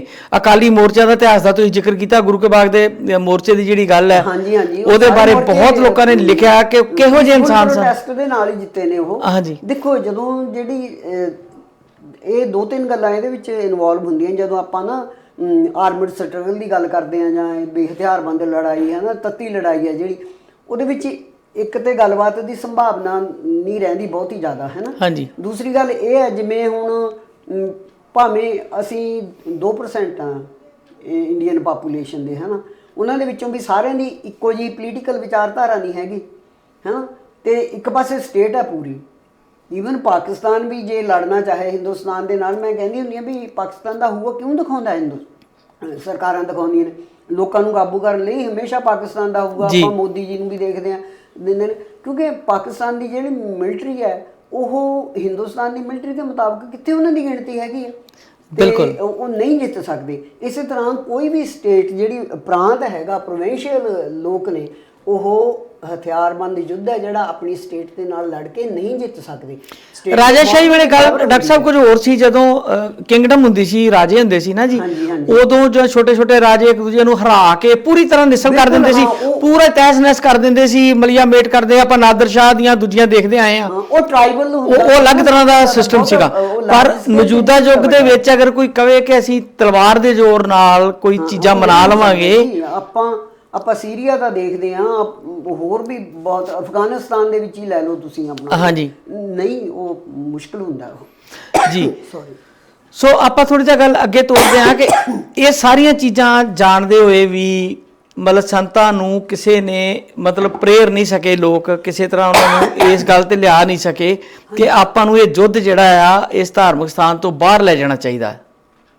ਦੂਜੀ ਗੱਲ ਹੋਰ ਵੀ ਹੈ, ਦੇਖੋ ਨਿਸ਼ਾਨਾ ਸਾਰਿਆਂ ਦਾ ਇੱਕ ਸੀ, ਹੈ ਨਾ, ਤੇ ਪਰ ਕਿੰਨੇ ਗਰੁੱਪ ਬਣੇ ਹੋਏ ਸੀ, ਸਾਰੇ ਗਰੁੱਪਾਂ ਦੀ ਆਪਸ ਵਿੱਚ ਦੁਸ਼ਮਣੀ ਸੀ।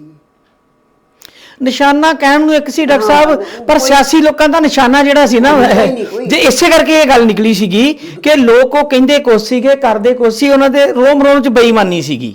ਦੂਜੀ ਗੱਲ ਹੋਰ ਵੀ ਹੈ ਜੀ, ਜੇ ਹੁਣ ਮਤਲਬ ਅੱਛਾ ਖਾਲਿਸਤਾਨ ਦਾ ਨਾਅਰਾ ਪਹਿਲਾਂ ਸਿੱਖਾਂ ਨੇ ਨਹੀਂ ਦਿੱਤਾ, ਇਹ ਵੀ ਬੜੀ ਇੰਟਰਸਟਿੰਗ ਗੱਲ ਹੈ ਕਿ 1972 ਤੋਂ 1977 ਤੱਕ ਗਿਆਨੀ ਜੈਲ ਸਿੰਘ, ਹੈ ਨਾ, ਰਿਹਾ ਚੀਫ ਮਿਨਿਸਟਰ ਪੰਜਾਬ ਦਾ। ਹਾਂਜੀ, ਤੇ ਉਸ ਤੋਂ ਬਾਅਦ ਅਕਾਲੀ ਆ ਗਏ। ਹਾਂਜੀ, ਸਰਦਾਰ ਪ੍ਰਕਾਸ਼ ਸਿੰਘ ਬਾਦਲ ਦੀ ਸਰਕਾਰ ਆ ਗਈ ਸਰਕਾਰ। ਹਾਂਜੀ, ਤੇ ਉਹ ਜਿਹੜੀ ਐਮਰਜੈਂਸੀ ਲੱਗੀ ਉਹਦੇ ਵਿੱਚ ਗਿਆਨੀ ਜੈਲ ਸਿੰਘ ਦੇ ਨੇੜੇ ਸੰਜੇ ਗਾਂਧੀ ਬਹੁਤ ਜ਼ਿਆਦਾ ਨੇੜੇ ਸੀ। ਹਾਂਜੀ, ਉਹਨਾਂ ਨੇ ਹੁਣ ਸੈਂਟਰ ਦੇ ਵਿੱਚ ਤਾਂ ਤੋੜ ਲਈ ਸੀ ਸਰਕਾਰ, 1980 ਤੱਕ ਤੋੜ ਲਈ ਸੀਗੀ ਜਨਤਾ ਦਲ ਦੀ ਸਰਕਾਰ, ਹੈ। ਹਾਂਜੀ, ਕਿਉਂਕਿ ਕਈ ਐਕਸਪੈਰੀਮੈਂਟ ਹੋਏ ਸੀ ਛੋਟੇ ਛੋਟੇ ਜੀ, ਕਦੀ ਚਰਨ ਸਿੰਘ ਨੂੰ ਲੈਣ ਦਾ, ਫਿਰ ਪਿੱਛੇ ਖਿੱਚ ਲਿਆ, ਕਦੀ ਆਪਣੇ ਚੰਦਰ ਸ਼ੇਖਰ ਨੂੰ ਲੈਣ ਦਾ, ਉਸੇ ਗੇਮ ਦੇ ਵਿੱਚੋਂ ਗੁਜਰਾਲ ਸਾਹਿਬ ਨੂੰ 8 ਮਹੀਨੇ ਮੌਕਾ ਮਿਲਿਆ ਸੀ। ਉਹ ਮੁਰਾਰਜੀ ਦੇਸਾਈ ਦੀ ਸਰਕਾਰ ਟੁੱਟ ਗਈ।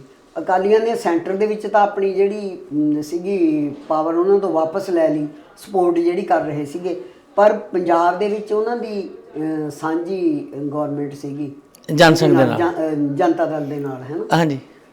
ਤੇ ਗਿਆਨੀ ਜੈਲ ਸਿੰਘ ਨੇ ਤੇ ਸੰਜੇ ਗਾਂਧੀ ਨੇ ਇਹ ਪਲਾਨ ਬਣਾਈ ਵੀ ਇਹ ਕਿਵੇਂ ਤੋੜਿਆ ਜਾਵੇ।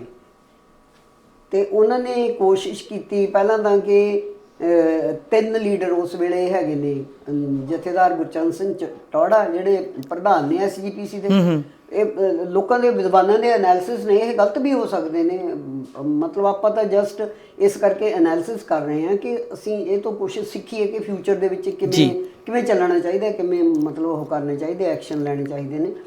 ਤੇ ਉਹਨਾਂ ਨੇ ਕਿਹਾ ਵੀ 3 ਲੀਡਰ ਨੇ, SGPC ਦੇ ਪ੍ਰਧਾਨ ਨੇ ਗੁਰਚਰਨ ਸਿੰਘ ਟੌੜਾ, ਹਾਂਜੀ, ਚੀਫ ਮਿਨਿਸਟਰ ਨੇ ਸਰਦਾਰ ਪ੍ਰਕਾਸ਼ ਸਿੰਘ ਬਾਦਲ, ਅਕਾਲੀ ਦਲ ਦੇ ਪ੍ਰਧਾਨ ਨੇ ਸੰਤ ਹਰਚੰਦ ਸਿੰਘ ਲੌਂਗੋਵਾਲ, ਸੰਤ ਹਰਚੰਦ ਸਿੰਘ ਲੌਂਗੋਵਾਲ। ਉਹਨਾਂ ਨੂੰ ਐਂ ਲੱਗਿਆ ਵੀ ਜੇ ਇਹਨਾਂ ਤਿੰਨਾਂ ਚੋਂ ਇੱਕ ਨੂੰ ਤੋੜਦੇ ਆ ਤਾਂ 2 ਇਕੱਠੇ ਹੋ ਜਾਣਗੇ, ਵੀ ਇਦਾਂ ਤੋੜਿਆ ਨਹੀਂ ਜਾ ਸਕਦਾ, ਵੀ ਜਨਤਾ ਦਲ ਨੂੰ ਇਹਨਾਂ ਨਾਲੋਂ ਅਲੱਗ ਕੀਤਾ ਜਾਵੇ, ਹੈ ਨਾ। ਉਹਦੇ ਵਿੱਚ ਹੀ ਗਿਆਨੀ ਜੈਲ ਸਿੰਘ ਨੇ ਤੇ ਉਹ ਦਲ ਖਾਲਸਾ ਜਿਹੜਾ ਬਣਾਇਆ, ਰੋਮਾ ਹੋਟਲ ਦੇ ਵਿੱਚ ਉਹਨਾਂ ਨੇ ਕੀਤੀ ਮੀਟਿੰਗ। ਤੇ ਉਹਦਾ ਬਿੱਲ ਵੀ ਉੱਥੋਂ ਦੇ ਕਰਿੰਦਿਆਂ ਦੇ ਮੁਤਾਬਕ ਜਿਹੜੇ ਕਰਮਚਾਰੀ ਸੀਗੇ ਉੱਥੇ 600 ਰੁਪਏ ਉਹਨਾਂ ਦੇ ਵਿੱਚ ਉਸ ਮੀਟਿੰਗ ਕਰਨ ਦਾ ਬਿੱਲ ਆਇਆ ਸੀਗਾ। ਤੇ ਉਹ ਬਿੱਲ ਗਿਆਨੀ ਜੈਲ ਸਿੰਘ ਨੇ ਪੇ ਕੀਤਾ ਸੀ, ਜਿਹੜਾ ਤੁਸੀਂ ਕੱਲ ਜ਼ਿਕਰ ਕਰ ਰਹੇ ਸੀਗੇ ਵਿਸ਼ਵਨਾਥ ਤਿਵਾੜੀ ਰਾਂ ਦੇ ਡਿਪਾਰਟਮੈਂਟ ਸੀ ਹਰਸਿਮਰਨ ਸਿੰਘ। ਮੇਰਾ ਖਿਆਲ ਅੱਜ ਕੱਲ੍ਹ ਉਹ ਉੱਥੇ ਅਨੰਦਪੁਰ ਸਾਹਿਬ ਹੁੰਦੇ ਆ, ਅਕੈਡਮੀ ਬਣਾਈ ਹੋਈ ਹੈ ਕੋਈ ਸ਼ਾਇਦ। ਅੱਛਾ ਜੀ। ਉਹੀ ਨੇ, ਉਹ ਸਟੈਨੋਗ੍ਰਾਫਰ ਸੀਗੇ ਸ਼ਾਇਦ। ਅੱਛਾ ਜੀ। ਤੇ ਵੀ ਉਹਨਾਂ ਨੂੰ ਬਣਾਇਆ ਸੀਗਾ ਉਹਦਾ ਪ੍ਰਧਾਨ।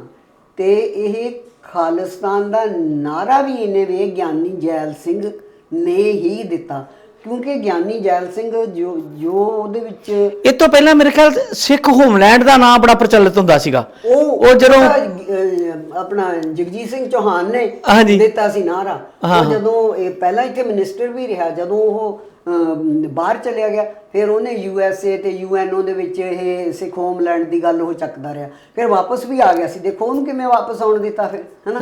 ਉਹ ਵਾਪਸ ਵੀ ਆ ਗਿਆ ਸੀ, ਉਹਨੂੰ ਐ ਸੀ ਵੀ ਮੇਰੀ ਕੋਈ ਪੁੱਛ ਪ੍ਰਤੀਤ ਹੋਊਗੀ, ਪਰ ਇੱਥੇ ਆਏ ਨੂੰ ਅਕਾਲੀਆਂ ਨੇ ਉਹਨੂੰ ਪੁੱਛਿਆ ਨਹੀਂ ਹੈ ਤੇ ਮੁੜ ਕੇ ਜਾ ਕੇ ਫਿਰ ਉਹ ਉਸੇ ਆਪਣੇ ਚੱਕਰ ਦੇ। ਅੱਛਾ, ਜਿਹੜੇ ਹਾਲਾਤ ਬਣੇ ਡਾਕਟਰ ਸਾਹਿਬ ਜਿੱਦਾਂ ਤੁਸੀਂ ਦੱਸ ਰਹੇ ਹੋ, ਇੱਕ ਤਾਂ ਸਪਸ਼ਟ ਨਜ਼ਰ ਆਉਂਦਾ ਹੈ ਕਿ ਜਿਹੜੀ ਅਕਾਲੀ ਲੀਡਰਸ਼ਿਪ ਸੀਗੀ ਉਹ ਸਿਆਸੀ ਗੇਮਾਂ ਖੇਡਦੀ ਸੀ, ਕਦੀ ਜਨਤਾ ਦਲ ਨਾਲ ਰਲ ਗਈ, ਕਦੀ ਕਿਸੇ ਨਾਲ ਰਲ ਗਈ, ਅੰਦਰ ਖਾਤੇ ਕਾਂਗਰਸ ਨਾਲ ਹੀ ਮਿਲ ਜਾਂਦੇ ਸੀਗੇ। ਔਰ ਜਿਹੜੇ ਸੰਤਾਂ ਦੇ ਪੈਰੋਕਾਰ ਸੀ ਜਾਂ ਸੰਤ ਆਪ ਭਾਵੇਂ ਉਹ ਬਹੁਤੇ ਪੜ੍ਹੇ ਲਿਖੇ ਨਹੀਂ ਸੀ, ਪਰ ਉਹ ਇੱਕ ਗੱਲ ਸਮਝ ਗਏ ਸੀਗੇ ਕਿ ਇਹ ਲੀਡਰਸ਼ਿਪ ਜਿਹੜੀ ਆ ਇਹ ਸਿੱਖਾਂ ਦਾ ਕੁਝ ਸਵਾਰ ਨਹੀਂ ਸਕਦੀ। ਉਹ ਵੱਖਰੀ ਗੱਲ ਹੈ ਕਿ ਉਹ ਬਹੁਤ ਜ਼ਿਆਦਾ ਉਹ ਕਹਿੰਦੀ ਜਦੋਂ ਆ ਗਏ ਨਾ SGPC ਦੀਆਂ ਇਲੈਕਸ਼ਨਾਂ, ਹਾਂਜੀ, ਤੇ ਉਦੋਂ ਉਹਨਾਂ ਨੇ ਜਿਹੜੀ ਉਹ ਮੈਂ ਗੱਲ ਕਰ ਰਹੀ ਸੀ ਕਿ ਵੀ ਇਹਨਾਂ ਨੂੰ ਤੋੜਿਆ ਨਹੀਂ ਜਾ ਸਕਦਾ, ਜੇ ਇੱਕ ਨੂੰ ਤੋੜਾਂਗੇ 2 ਇਕੱਠੇ ਹੋ ਜਾਣਗੇ, ਵੀ ਇਹ ਗੱਲ ਬਣਨੀ ਨਹੀਂ ਹੈ, ਵੀ ਨਵਾਂ ਬੰਦਾ ਕੋਈ ਲੱਭਿਆ ਜਾਵੇ। ਅੱਛਾ ਜੀ। ਨਵਾਂ ਬੰਦਾ ਕਹਿੰਦੇ ਪੰਜਾਬ ਤੋਂ ਕਿਤੇ ਸੰਜੇ ਗਾਂਧੀ ਕੋਲ, ਗਿਆਨੀ ਜੈਲ ਸਿੰਘ ਕੋਲ 20 ਬੰਦਿਆਂ ਦੀ ਲਿਸਟ ਪਹੁੰਚੀ, ਉਹਨਾਂ ਵਿੱਚੋਂ ਉਹਨਾਂ ਨੇ ਸੰਤ ਭਿੰਡਰਾਂ ਵਾਲਿਆਂ ਨੂੰ ਚੂਜ਼ ਕੀਤਾ ਕਿ ਉਹ ਪਹਿਲਾਂ ਉਹ ਕੀਤਾ SGPC ਦੀਆਂ ਇਲੈਕਸ਼ਨਾਂ ਦੇ ਵਾਸਤੇ।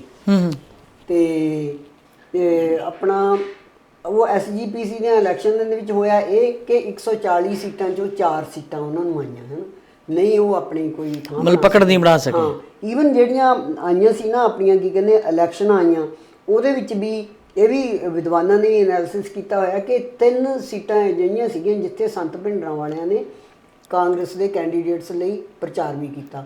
ਇੱਕ ਉਹ ਜਿਹੜਾ ਭਾਟੀਆ ਸੀ, ਅੱਛਾ ਜੀ, ਉਹਦੇ ਵਾਸਤੇ, ਤੇ ਦੂਸਰਾ RL ਭਾਟੀਆ ਸੀ ਸ਼ਾਇਦ, ਉਹਨਾਂ ਨਾਲ ਕੀ ਸੀ, RL ਭਾਟੀਆ ਤੇ MP ਸੀ ਨਾ ਜੀ ਅੰਮ੍ਰਿਤਸਰ ਤੋਂ।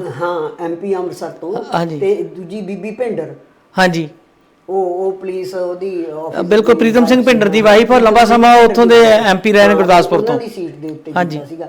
ਇਹ ਤਾਂ ਇੰਦਰਾ ਗਾਂਧੀ ਦਾ ਵੀ ਮੈਂ ਕਿਤੇ ਬਿਆਨ ਪੜ੍ਹਿਆ ਸੀਗਾ, ਉਹਨੇ ਕਿਹਾ ਵੀ ਹਾਂ ਸਾਡੇ ਸ਼ਾਇਦ ਲੋਕਲ ਹੋਣ ਕਰਕੇ ਉਹ ਸਪੋਰਟ ਕਰਦੇ ਸੀ, ਵੀ ਹਾਂ ਸਾਡੇ ਬੰਦਿਆਂ ਦੀ ਸਪੋਰਟ ਕੀਤੀ ਹੈ।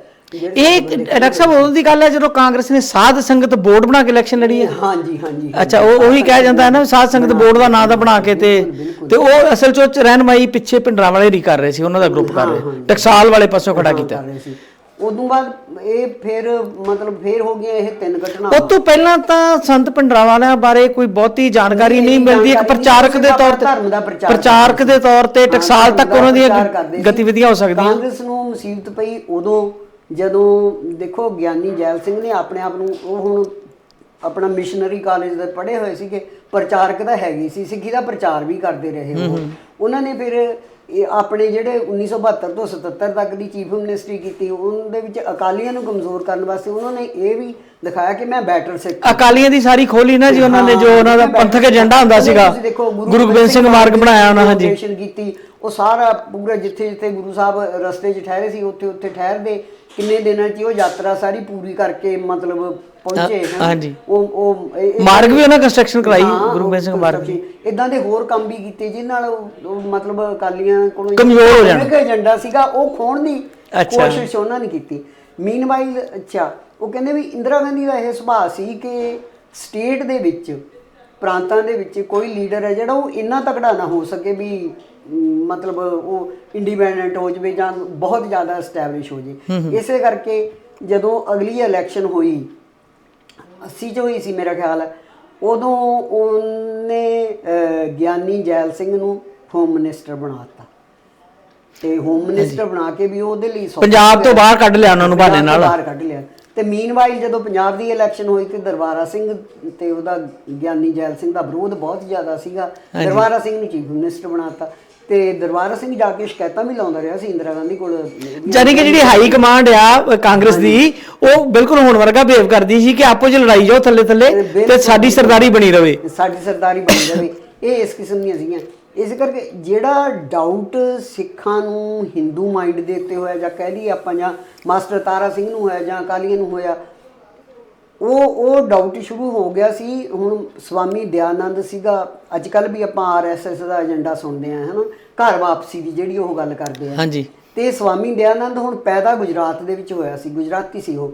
ਆ ਕੇ ਉਹਨੇ ਜਿਹੜੀ ਆਰੀਆ ਸਮਾਜ ਦੀ ਲਹਿਰ ਹੈ ਸਾਰੀ ਉਹ ਪੰਜਾਬ ਦੇ ਵਿੱਚ ਸ਼ੁਰੂ ਕੀਤੀ 1873 ਦੇ ਵਿੱਚ ਮੇਰਾ ਖਿਆਲ ਹੈ, ਇੱਥੇ ਐਸਟੈਬਲਿਸ਼ ਕਰਤੀ। ਉਹਦੇ ਵਿੱਚ ਉਹਦਾ ਇਹ ਸੀਗਾ ਕਿ ਜਿਹੜੇ ਪੰਜਾਬ ਦੇ ਮੁਸਲਮਾਨ ਤੇ ਸਿੱਖ ਨੇ ਉਹ ਹਿੰਦੂਆਂ ਤੋਂ ਹੀ ਕਨਵਰਟ ਹੋ ਕੇ ਗਏ ਨੇ ਤੇ ਇਹਨਾਂ ਨੂੰ ਵਾਪਸ ਲਿਆਂਦਾ ਜਾਵੇ। ਫਿਰ ਉਹ ਕਹਿੰਦੇ ਵੀ ਕਾਂਗਰਸ ਦਾ ਵੀ ਜਿਸ ਕਿਸਮ ਦਾ ਮਹਾਤਮਾ ਗਾਂਧੀ ਦਾ ਐਟੀਟਿਊਡ ਸੀਗਾ, ਈਵਨ ਵੀ ਆਪਣੀ ਇਹ ਮੁਸਲਮਾਨਾਂ ਜਿਹੜੀ ਸੀਗੀ ਮੁਸਲਿਮ ਲੀਗ, ਹਾਂਜੀ, ਤੇ ਅਕਾਲੀ ਦਲ, ਇਹਨਾਂ ਦੋਹਾਂ ਨੂੰ ਡਾਊਟ ਸੀ ਕਿ ਇਹ ਕਹਿਣ ਨੂੰ ਸੈਕੂਲਰ ਨੇ ਪਰ ਇਹ ਜਿਹੜਾ ਹਿਡਨ ਏਜੰਡਾ ਹੈ ਉਹ ਹਿੰਦੂ ਰਾਜ ਸਥਾਪਿਤ ਕਰਨ ਦਾ, ਵੀ ਸਾਨੂੰ ਆਪਣੇ ਆਪ ਦੇ ਵਿੱਚ ਐਬਜ਼ੌਰਬ ਕਰ ਲੈਣਗੇ ਇਹ, ਵੀ ਜਿਸ ਤਰ੍ਹਾਂ ਬੁੱਧ ਧਰਮ ਤੇ ਸਿੱਖਾਂ ਨੂੰ ਲੱਗਦਾ ਸੀ ਜੈਨ ਧਰਮ ਨੂੰ ਇਹਨਾਂ ਨੇ ਸਮਾਪਤ ਕਰ ਦਿੱਤਾ। ਈਵਨ ਤੋਂ ਬਾਬਾ ਸਾਹਿਬ ਅੰਬੇਦਕਰ ਨੂੰ ਅਖੀਰ ਤੱਕ ਇਹੋ ਰਿਹਾ, ਉਹਨਾਂ ਨੇ ਉਹਨਾਂ ਦੇ ਖਿਲਾਫ ਮਰਨ ਵਰਤ ਵੀ ਰੱਖਿਆ ਸੀਗਾ। ਔਰ ਗਾਂਧੀ ਦੀਆਂ ਜਿਹੜੀਆਂ ਦਲਿਤ ਦੀਆਂ ਵਿਰੋਧੀ ਨੀਤੀਆਂ ਸੀਗੀਆਂ, ਜਾਂ ਜਿਸ ਤਰ੍ਹਾਂ ਉਹ ਹਿੰਦੂ ਸਮਾਜ ਨੂੰ ਉਸੇ ਤਰ੍ਹਾਂ ਹੀ ਰੱਖਣਾ ਚਾਹੁੰਦੇ ਸੀ, ਇਹ ਚੀਜ਼ਾਂ ਤੇ ਹੈ ਨੇ, ਇਹ 'ਚ ਕੋਈ ਸ਼ੱਕ ਨਹੀਂ। ਬਿਲਕੁਲ ਨਹੀਂ। ਉਹ ਅੱਜ ਕੱਲ੍ਹ ਬੜੀ ਇੱਕ ਇੰਟਰਸਟਿੰਗ ਗੱਲਾਂ ਚਲੋ ਨਿਕਲੇ ਹੁੰਦੀਆਂ ਨੇ। ਮੈਂ ਬਹੁਤ ਇੰਟਰਸਟਿੰਗ ਹੈ ਕਿਤਾਬ ਉਹ, ਕਿ ਬੂਟਾ ਸਿੰਘ ਨੇ ਅਨੁਵਾਦ ਕੀਤੀ, ਅਰੁੰਧਤੀ ਰਾਏ ਨੇ ਲਿਖੀ ਹੋਈ ਹੈ, ਬਾਬਾ ਰਾਓ ਅੰਬੇਦਕਰ ਵਿੱਚ ਤੇ ਮਹਾਤਮਾ ਗਾਂਧੀ ਵਿੱਚ ਸੰਵਾਦ। ਉਹਦੇ ਵਿੱਚ ਉਹ ਸਾਰੀਆਂ ਪਾਲਿਸੀਜ਼ ਦਿੱਤੀਆਂ ਹੋਈਆਂ ਨੇ ਵੀ ਮਹਾਤਮਾ ਗਾਂਧੀ ਇਹ ਤਾਂ ਚਾਹੁੰਦਾ ਸੀ ਵੀ ਹਾਂ ਇਹਨਾਂ ਨੂੰ ਹਰੀਜਨ ਕਹਿ ਕੇ ਅਪਣਾਇਆ ਜਾਵੇ, ਦੂਰ ਨਾ ਧੱਕਿਆ ਜਾਵੇ, ਪਰ ਉਹ ਜਿਹੜੀ ਸੁੱਚਮ ਵਾਲੀ ਹੈਗੀ ਆ ਡਿਮਾਰਕੇਸ਼ਨ, ਜਿਹੜੇ ਬੇਸਿਕ ਆਈਡੀਓਲੋਜੀ ਉਹ ਰੱਖੀ ਜਾਵੇ, ਬੇਸਿਕ ਜਿਹੜੀ ਹੈਗੀ ਆ ਵੀ ਨਹੀਂ ਜਾਤ ਪਾਤ ਕਾਇਮ ਰਹਿਣੀ ਚਾਹੀਦੀ ਹੈ, ਉਹ ਤੋਂ ਪਿੱਛੇ ਨਹੀਂ। ਆਪਾਂ ਮੇਰੇ ਖਿਆਲ ਵਿਸ਼ੇ ਤੋਂ ਦੂਜੇ ਪਾਸੇ ਚੱਲ ਗਏ ਥੋੜਾ। ਡਾਕਟਰ ਸਾਹਿਬ ਮੁੜ ਕੇ ਆਈਏ, ਜਿਹੜੀ ਗੱਲ ਅੱਜ ਵੀ ਬਹੁਤ ਸਾਰੇ ਗਰਮ ਖਿਆਲੀ ਲੋਕਾਂ ਨੂੰ ਜਦੋਂ ਇਹ ਗੱਲ ਕਹੀ ਜਾਂਦੀ ਆ, ਜਾਂ ਕਹਿ ਦਿੰਦੇ ਨੇ ਕੁਝ ਲੋਕ, ਉਹਨਾਂ ਨੂੰ ਅਜੇ ਵੀ ਕਹਿੰਦੇ ਜੀ ਇਹ ਕਾਮਰੇਡ ਨੇ ਤਾਂ ਕਹਿੰਦੇ ਨੇ, ਕਿ ਇਹ ਗੱਲ ਕਹੀ ਜਾਂਦੀ ਸੀ ਕਿ ਗਿਆਨੀ ਜੈਲ ਸਿੰਘ ਰਾਂ ਨੇ ਹੀ ਭਿੰਡਰਾਂ ਵਾਲਿਆਂ ਨੂੰ ਆਸ਼ੀਰਵਾਦ ਦਿੱਤਾ ਔਰ ਉਹਨਾਂ ਨੇ ਟੇਢੇ ਢੰਗ ਨਾਲ ਪੰਜਾਬ ਦੀ ਸਿਆਸਤ 'ਚ ਉਹਨੂੰ ਖੜਾ ਕੀਤਾ, ਬਿਲਡ ਕਰਨ ਦੀ ਕੋਸ਼ਿਸ਼ ਕੀਤੀ। ਇਹ ਤਾਂ ਫਿਰ ਨਹੀਂ, ਉਹ ਜਿਹੜਾ ਹੁਣ ਜਦੋਂ ਪਹਿਲਾਂ ਗੁਰਬਚਨ ਸਿੰਘ ਨਿਰੰਕਾਰੀ ਦਾ ਮਰਡਰ ਹੋਇਆ, ਉਸ ਤੋਂ ਬਾਅਦ ਮਤਲਬ ਲਾਲਾ ਜਗਤ ਨਾਰਾਇਣ, ਕਿਉਂਕਿ ਲਾਲਾ ਜਗਤ ਨਾਰਾਇਣ ਵੀ ਬਹੁਤ ਜ਼ਹਿਰ ਉਗਲਦਾ ਸੀ ਸਿੱਖਾਂ ਦੇ ਖਿਲਾਫ, ਹੈ ਨਾ। ਤੇ ਹੁਣ ਬੋਲੀ ਦੀ ਵੀ ਜਦੋਂ ਗੱਲ ਚੱਲੀ ਹੈ, ਭਾਵੇਂ ਕਿ ਪੰਜਾਬ ਦੇ ਵਿੱਚ ਪੰਜਾਬੀ, ਹਿੰਦੀ, ਉਰਦੂ ਤਿੰਨੇ ਚੱਲਦੇ ਸੀ, ਪਰ ਬੋਲਦੇ ਸਾਰੇ ਪੰਜਾਬੀ ਹੀ ਸੀਗੇ। ਤੇ ਉਹ ਨੋਇੰਗਲੀ ਜਿਹੜੀ 61 ਦੀ ਮਰਦਮਸ਼ੁਮਾਰੀ ਨੂੰ ਬਹੁਤ ਜ਼ਿਆਦਾ ਕਿਹਾ ਜਾਂਦਾ ਹੈ ਕਿ ਮੁੱਢ ਉਹਨੇ ਬੰਨਿਆ ਸੀਗਾ, ਹਿੰਦੀ ਭਾਸ਼ਾ ਲਿਖਾਓ। ਤੇ ਇਹ ਦੋ ਮਰਡਰ ਇਹ ਹੋ ਗਏ। ਤੇ ਤੀਜਾ ਮਰਡਰ ਜਿਹੜਾ ਇਹਦਾ ਹੋਇਆ ਨਾ, ਲਾਲਾ ਜਗਤ ਨਾਰਾਇਣ ਦਾ ਮਰਡਰ ਤੇ ਗੁਰਬਚਨ ਸਿੰਘ ਦਾ। ਪਹਿਲਾਂ ਗੁਰਬਚਨ ਸਿੰਘ ਵਾਲੇ ਕੇਸ ਦੇ ਵਿੱਚ ਵੀ ਕੇਸ ਚੱਲ ਰਿਹਾ ਸੀਗਾ, ਹੈ ਨਾ, ਨਹੀਂ ਉਸ ਤੋਂ ਪਹਿਲਾਂ ਉਹ ਜਿਹੜੇ 78 ਵਾਲੀ ਘਟਨਾ ਹੋਈ ਸੀ ਵੱਡੀ 78 ਵਾਲੀ ਘਟਨਾ ਹੋਈ ਹਾਂਜੀ ਸੌਰੀ ਮੈਂ ਉਹ ਵਿੱਚੋਂ ਛੱਡ ਗਈ 78 ਵਾਲੀ ਜਿਹੜੀ ਘਟਨਾ ਹੋਈ ਉਹਦੇ ਵਿੱਚ ਵੀ ਉਹ ਕਹਿੰਦੇ 13 ਸਿੰਘ ਮੇਰੇ ਖਿਆਲ ਹਾਂ ਫੌਜਾ ਸਿੰਘ ਦੀ ਕਮਾਂਡ ਦੇ ਵਿੱਚ 12 ਸਿੱਖ ਉਦੋਂ ਸ਼ਹੀਦ ਹੋ ਗਏ ਸੀ ਹਾਂਜੀ ਤੇ ਉਹ ਵੀ ਸੰਤ ਭਿੰਡਰਾਂ ਵਾਲਿਆਂ ਨੇ ਪ੍ਰੇਰਿਆ ਸੀਗਾ ਕਿ ਅਸੀਂ ਆਪਣਾ ਮਤਲਬ ਉਹਨਾਂ ਨੂੰ ਕਿਉਂ ਇਜਾਜ਼ਤ ਦੇਖੋ ਪੰਜਾਬ ਸਰਕਾਰ ਨੇ ਇਜਾਜ਼ਤ ਦਿੱਤੀ ਵੀ ਤੁਸੀਂ ਹਾਲਾਂਕਿ ਡਿਪਟੀ ਕਮਿਸ਼ਨਰ ਨੇ ਕਿਹਾ ਸੀ ਸ਼ਾਇਦ ਤੁਹਾਨੂੰ ਵੀ ਯਾਦ ਹੋਵੇ ਤੁਸੀਂ ਸੁਣਿਆ ਹੋਵੇ ਉਦੋਂ ਨਿਰੰਜਨ ਸਿੰਘ ਨਾਂ ਦੇ ਹੁੰਦੇ ਸੀਗੇ ਡਿਪਟੀ ਉਹਨਾਂ ਨੇ ਕਿਹਾ ਸੀ ਕਿ ਸਮਾਗਮ ਕਰਨ ਦੀ ਆਗਿਆ ਨਹੀਂ ਦਿਓ ਪਰ ਪੰਜਾਬ ਸਰਕਾਰ ਨੇ ਪ੍ਰਕਾਸ਼ ਸਿੰਘ ਬਾਦਲ ਸੀਗੇ ਹਨਾ ਪਰ ਕਿਹਾ ਜਾਂਦਾ ਕਿ ਜਿਹੜੇ ਨਿਰੰਜਨ ਸਿੰਘ ਸੀਗੇ ਉਹ ਇਨਡਾਇਰੈਕਟਲੀ ਨਿਰੰਕਾਰੀ ਮਿਸ਼ਨ ਨਾਲ ਸਹਿਮਤ ਸੀ ਜਾਂ ਨਿਰੰਕਾਰੀ ਸੀ ਬਹੁਤ ਆਈਏਐਸ ਆਫੀਸਰ ਤੇ ਵੱਡੇ ਬੰਦੇ ਜੁੜੇ ਹੋਏ ਆ ਨਿਰੰਕਾਰੀਆਂ ਉਹਨਾਂ ਦੇ ਨਾਲ ਜਿਵੇਂ ਰਾਧਾ ਸਵਾਮੀ ਨਾਲ ਨਿਰੰਕਾਰੀ ਨੇ ਬਹੁਤ ਜੁੜੇ ਹੋਏ ਨੇ ਹਾਈ ਲੈਵਲ ਦੇ ਜਿੰਨੇ ਆਫੀਸਰ ਉਹ ਕਿਹਾ ਜਾਂਦਾ ਨਾ ਕਿ ਫਿਰ ਉਹਨਾਂ ਨੇ ਮਤਲਬ ਉੱਥੋਂ ਉਹਨਾਂ ਨੂੰ ਸੇਫ ਕੱਢ ਕੇ ਅੰਬਾਲੇ ਤੱਕ ਵੀ ਪਹੁੰਚਾਉਣ 'ਚ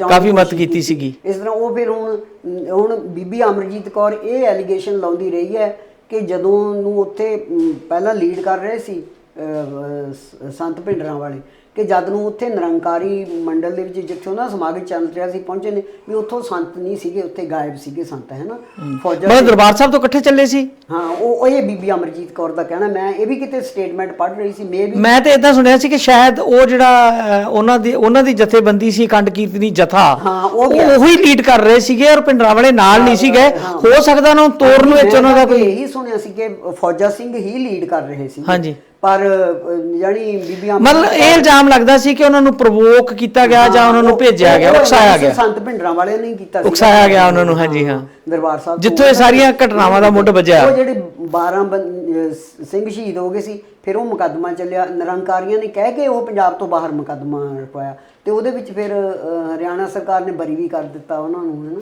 ਇਹ ਵੀ ਬੜੀ ਕੰਪਲੈਕਸ ਸਥਿਤੀ ਹੈ ਡਾਕਟਰ ਸਾਹਿਬ ਨਹੀਂ ਜਦੋਂ ਆਪਾਂ ਕਹਿੰਦੇ ਆ ਨਾ ਕਿ ਡੈਮੋਕ੍ਰੇਸੀ ਦੇ ਵਿੱਚ ਹਰ ਇੱਕ ਨੂੰ ਆਪਣੀ ਸਭਾ ਕਰਨ ਦਾ ਇਜਾਜ਼ਤ ਆ ਦੂਜੇ ਪਾਸੇ ਜਿਹੜੇ ਵਿਰੋਧ ਕਰਨਾ ਚਾਹੁੰਦੇ ਨੇ ਵਿਰੋਧ ਕਰਨ ਦੀ ਵੀ ਇਜਾਜ਼ਤ ਆ ਪਰ ਜਦੋਂ ਇਹ ਫਿਰ ਕਲੈਸ਼ ਹੋ ਜਾਂਦਾ ਕਲੈਸ਼ ਹੁੰਦਾ ਵਾ ਉੱਥੇ ਜਾ ਕੇ ਫਿਰ ਜ਼ਿੰਮੇਵਾਰੀਆਂ ਫਿਕਸ ਹੁੰਦੀਆਂ ਵੀ ਇਹਨਾਂ ਨੂੰ ਇਜਾਜ਼ਤ ਕਿਉਂ ਦਿੱਤੀ ਗਈ ਇਹ ਜਿੱਦਾਂ ਹੁਣ ਵੀ ਕਿਸਾਨਾਂ ਲਈ ਚੱਲ ਰਿਹਾ ਜਿੱਥੇ ਸਿਆਸੀ ਲੋਕ ਜਾਂਦੇ ਨੇ ਕਿਸਾਨ ਵਿਰੋਧ ਕਰਦੇ ਨੇ ਉਹ ਕਹਿੰਦੇ ਸਾਡਾ ਡੈਮੋਕ੍ਰੈਟਿਕ ਰਾਈਟ ਆ ਦੂਜੇ ਪਾਸੇ ਜਿਹੜੇ ਕੋਈ ਆਪਣੀ ਸਭਾ ਕਰਨੀਆਂ ਚਾਹੁੰਦੇ ਨੇ ਉਹ ਕਹਿੰਦੇ ਸਾਡਾ ਵੀ ਡੈਮੋਕ੍ਰੈਟਿਕ ਰਾਈਟ ਆ ਸਾਡੇ ਅਧਿਕਾਰਾਂ ਦੀ ਉਲੰਘਣਾ ਕਿਉਂ ਹੋ ਰਹੀ ਆ ਤੇ ਫਿਰ ਉਹ ਜਿਹੜਾ ਦੋਵਾਂ ਦਾ ਕਲੈਸ਼ ਹੁੰਦਾ ਆ ਫਿਰ ਪੁਲਿਸ ਵਿੱਚ ਆ ਕੇ ਐਕਸ਼ਨ ਕਰਦੀ ਆ ਜਾਂ ਫਿਰ ਐਡਮਿਨਿਸਟ੍ਰੇਸ਼ਨ ਆਉਂਦੀ ਆ ਫਿਰ ਕਿਹਾ ਜਾਂਦਾ ਹੈ ਕਿ ਇਹਨਾਂ ਦਾ ਤਾਂ ਮਸਲਾ ਹੋਰ ਹੈ ਨਾ ਉਹ ਬੀਜੇਪੀ ਵਾਲਿਆਂ ਦਾ ਰਾਜ ਸੀ ਉਹ ਕਹਿੰਦੇ ਵੀ ਅਸੀਂ ਬੰਦਾ ਕੋਈ ਆਉਣ ਨਹੀਂ ਦੇਣਾ ਉਹ ਇਸ ਕਰਕੇ ਨਹੀਂ ਆਉਣ ਦੇਣਾ ਕਿ ਇਹਨੂੰ ਫਿਰ ਪੋਲੀਟੀਕਲ ਰੰਗਤ ਮਿਲ ਜੂਗੀ ਇਹ ਕਿਸਾਨ ਅੰਦੋਲਨ ਨਹੀਂ ਰਹੂਗਾ ਕਿਸੇ ਪਾਰਟੀ ਦਾ ਬਣ ਜੂ ਭਾਵੇਂ ਉਹ ਕਾਂਗਰਸ ਹੈ ਆਪ ਹੈ ਚਾਹੇ ਅਕਾਲੀ ਨਹੀਂ ਉਹਨਾਂ ਦੇ ਪੋਲੀਟੀਕਲ ਐਕਟੀਵਿਟੀ ਵੀ ਨਹੀਂ ਹੋਣ ਦਿੰਦੇ ਨਾ ਜਿਹੜੇ ਪੋਲੀਟੀਕਲ ਬੰਦਿਆਂ ਦਾ ਘਰਾਓ ਕਰਨ ਦੀ ਗੱਲ ਹੈ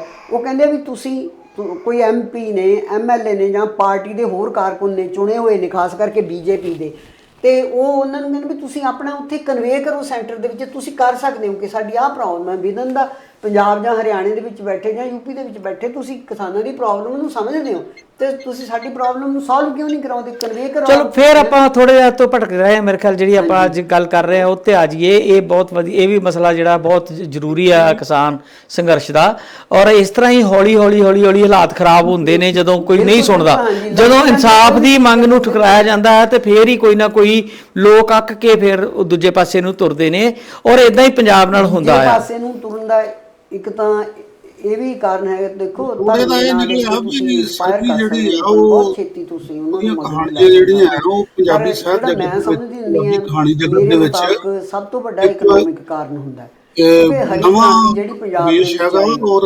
1980 ਤੋਂ ਬਾਅਦ ਠੰਡਾ ਪੈ ਗਿਆ ਸੀ ਉਹਦਾ ਸਾਰਾ ਕੰਮ ਠੰਡਾ ਪੈ ਗਿਆ ਕਿਉਂਕਿ ਕਾਸਟ ਆਫ ਪ੍ਰੋਡਕਸ਼ਨ ਹੈ ਜਿਹੜੀ ਉਹ ਵੱਧਦੀ ਗਈ ਸਾਰੀਆਂ ਹੁਣ ਪੰਜਾਬ ਹੈ ਜਿਹੜਾ ਉਹ ਕਿਸਾਨੀ ਇੱਕ ਪ੍ਰਾਂਤ ਹੈ ਕਹਿ ਲਓ ਤੁਸੀਂ ਹੈ ਨਾ ਨਾਲੇ ਮੈਕਸਿਮਮ ਰੀਚ ਤੇ ਪਹੁੰਚ ਗਈ ਜਿੰਨੀ ਫਰਟਾਈਲ ਲੈਂਡ ਸੀ ਉਹ ਤੋਂ ਵੱਧ ਨਹੀਂ ਸੀ ਹੋ ਸਕਦਾ ਉਸ ਤੋਂ ਬਾਅਦ ਨਿਕਲ ਨਹੀਂ ਸਕਦੀ ਫਿਰ ਜਿਹੜੀਆਂ ਲੈਂਡ ਹੋਲਡਿੰਗਸ ਨੇ ਉਹ ਵੀ ਘੱਟ ਏਕੜ ਰਹਿ ਗਈਆਂ ਸੀ ਪਰਿਵਾਰ ਵੱਧਦੇ ਨੇ ਅੱਗੇ ਵੰਡੀਆਂ ਜਾਂਦੀਆਂ ਛੋਟੀਆਂ ਹੋ ਗਈਆਂ ਸੀ ਤੇ ਦੂਜੀ ਗੱਲ ਹੈ ਪੰਜਾਬੀਆਂ ਨੇ ਪੜ੍ਹਨਾ ਲਿਖਣਾ ਵੀ ਸ਼ੁਰੂ ਕਰ ਦਿੱਤਾ ਸੀ ਹੈ ਨਾ ਪੜ੍ਹ ਲਿਖ ਕੇ ਨੌਕਰੀਆਂ ਮਿਲਦੀਆਂ ਜਿਹੜੀਆਂ ਤਿੰਨਾਂ ਜਣਿਆਂ ਨੇ ਗੱਲਾਂ ਕੀਤੀਆਂ ਉਹਨਾਂ ਦਾ ਕਹਿੰਦੇ ਮੇਰੇ ਕਲਾਸ ਯੂਨੀਵਰਸਿਟੀ ਚੋਂ ਨਿਕਲੀ ਹੈ ਜਾਂ ਕਾਲਜ ਦੇ ਵਿੱਚੋਂ ਨਿਕਲੀ ਹੈ ਉਹਦੇ ਕੋਲ ਰੁਜ਼ਗਾਰ ਹੈ ਨਹੀਂ ਰੁਜ਼ਗਾਰ ਉਹਨੂੰ ਮਿਲ ਨਹੀਂ ਰਿਹਾ ਤੇ ਉਹਨੂੰ ਕ੍ਰਾਂਤੀ ਦੇ ਜਾਨੀ ਕਿ ਤੁਹਾਡੇ ਕਹਿਣ ਦਾ ਮਤਲਬ ਵੀ ਜਦੋਂ ਉਹ ਸਭ ਤੋਂ ਬੈਸਟ ਮਟੀਰੀਅਲ ਹੈ ਉਹ ਜਦੋਂ ਆਪਾਂ ਪਿਛੋਕੜ 'ਚ ਜਾਂਦੇ ਆ ਤਾਂ ਇੱਕ ਚੀਜ਼ ਤੁਸੀਂ ਦੋ ਚੀਜ਼ਾਂ ਆਇਡੈਂਟੀਫਾਈ ਕਰ ਰਹੇ ਹੋ ਇੱਕ ਤਾਂ ਇਹ ਕਹਿ ਰਹੇ ਹੋ ਕਿ ਜਿਹੜੀ ਧਰਮ ਦੇ ਨਾਂ ਤੇ ਲੋਕਾਂ ਨੂੰ ਪਿੱਛੇ ਲਾਉਣਾ ਬਹੁਤ ਆਸਾਨ ਆ।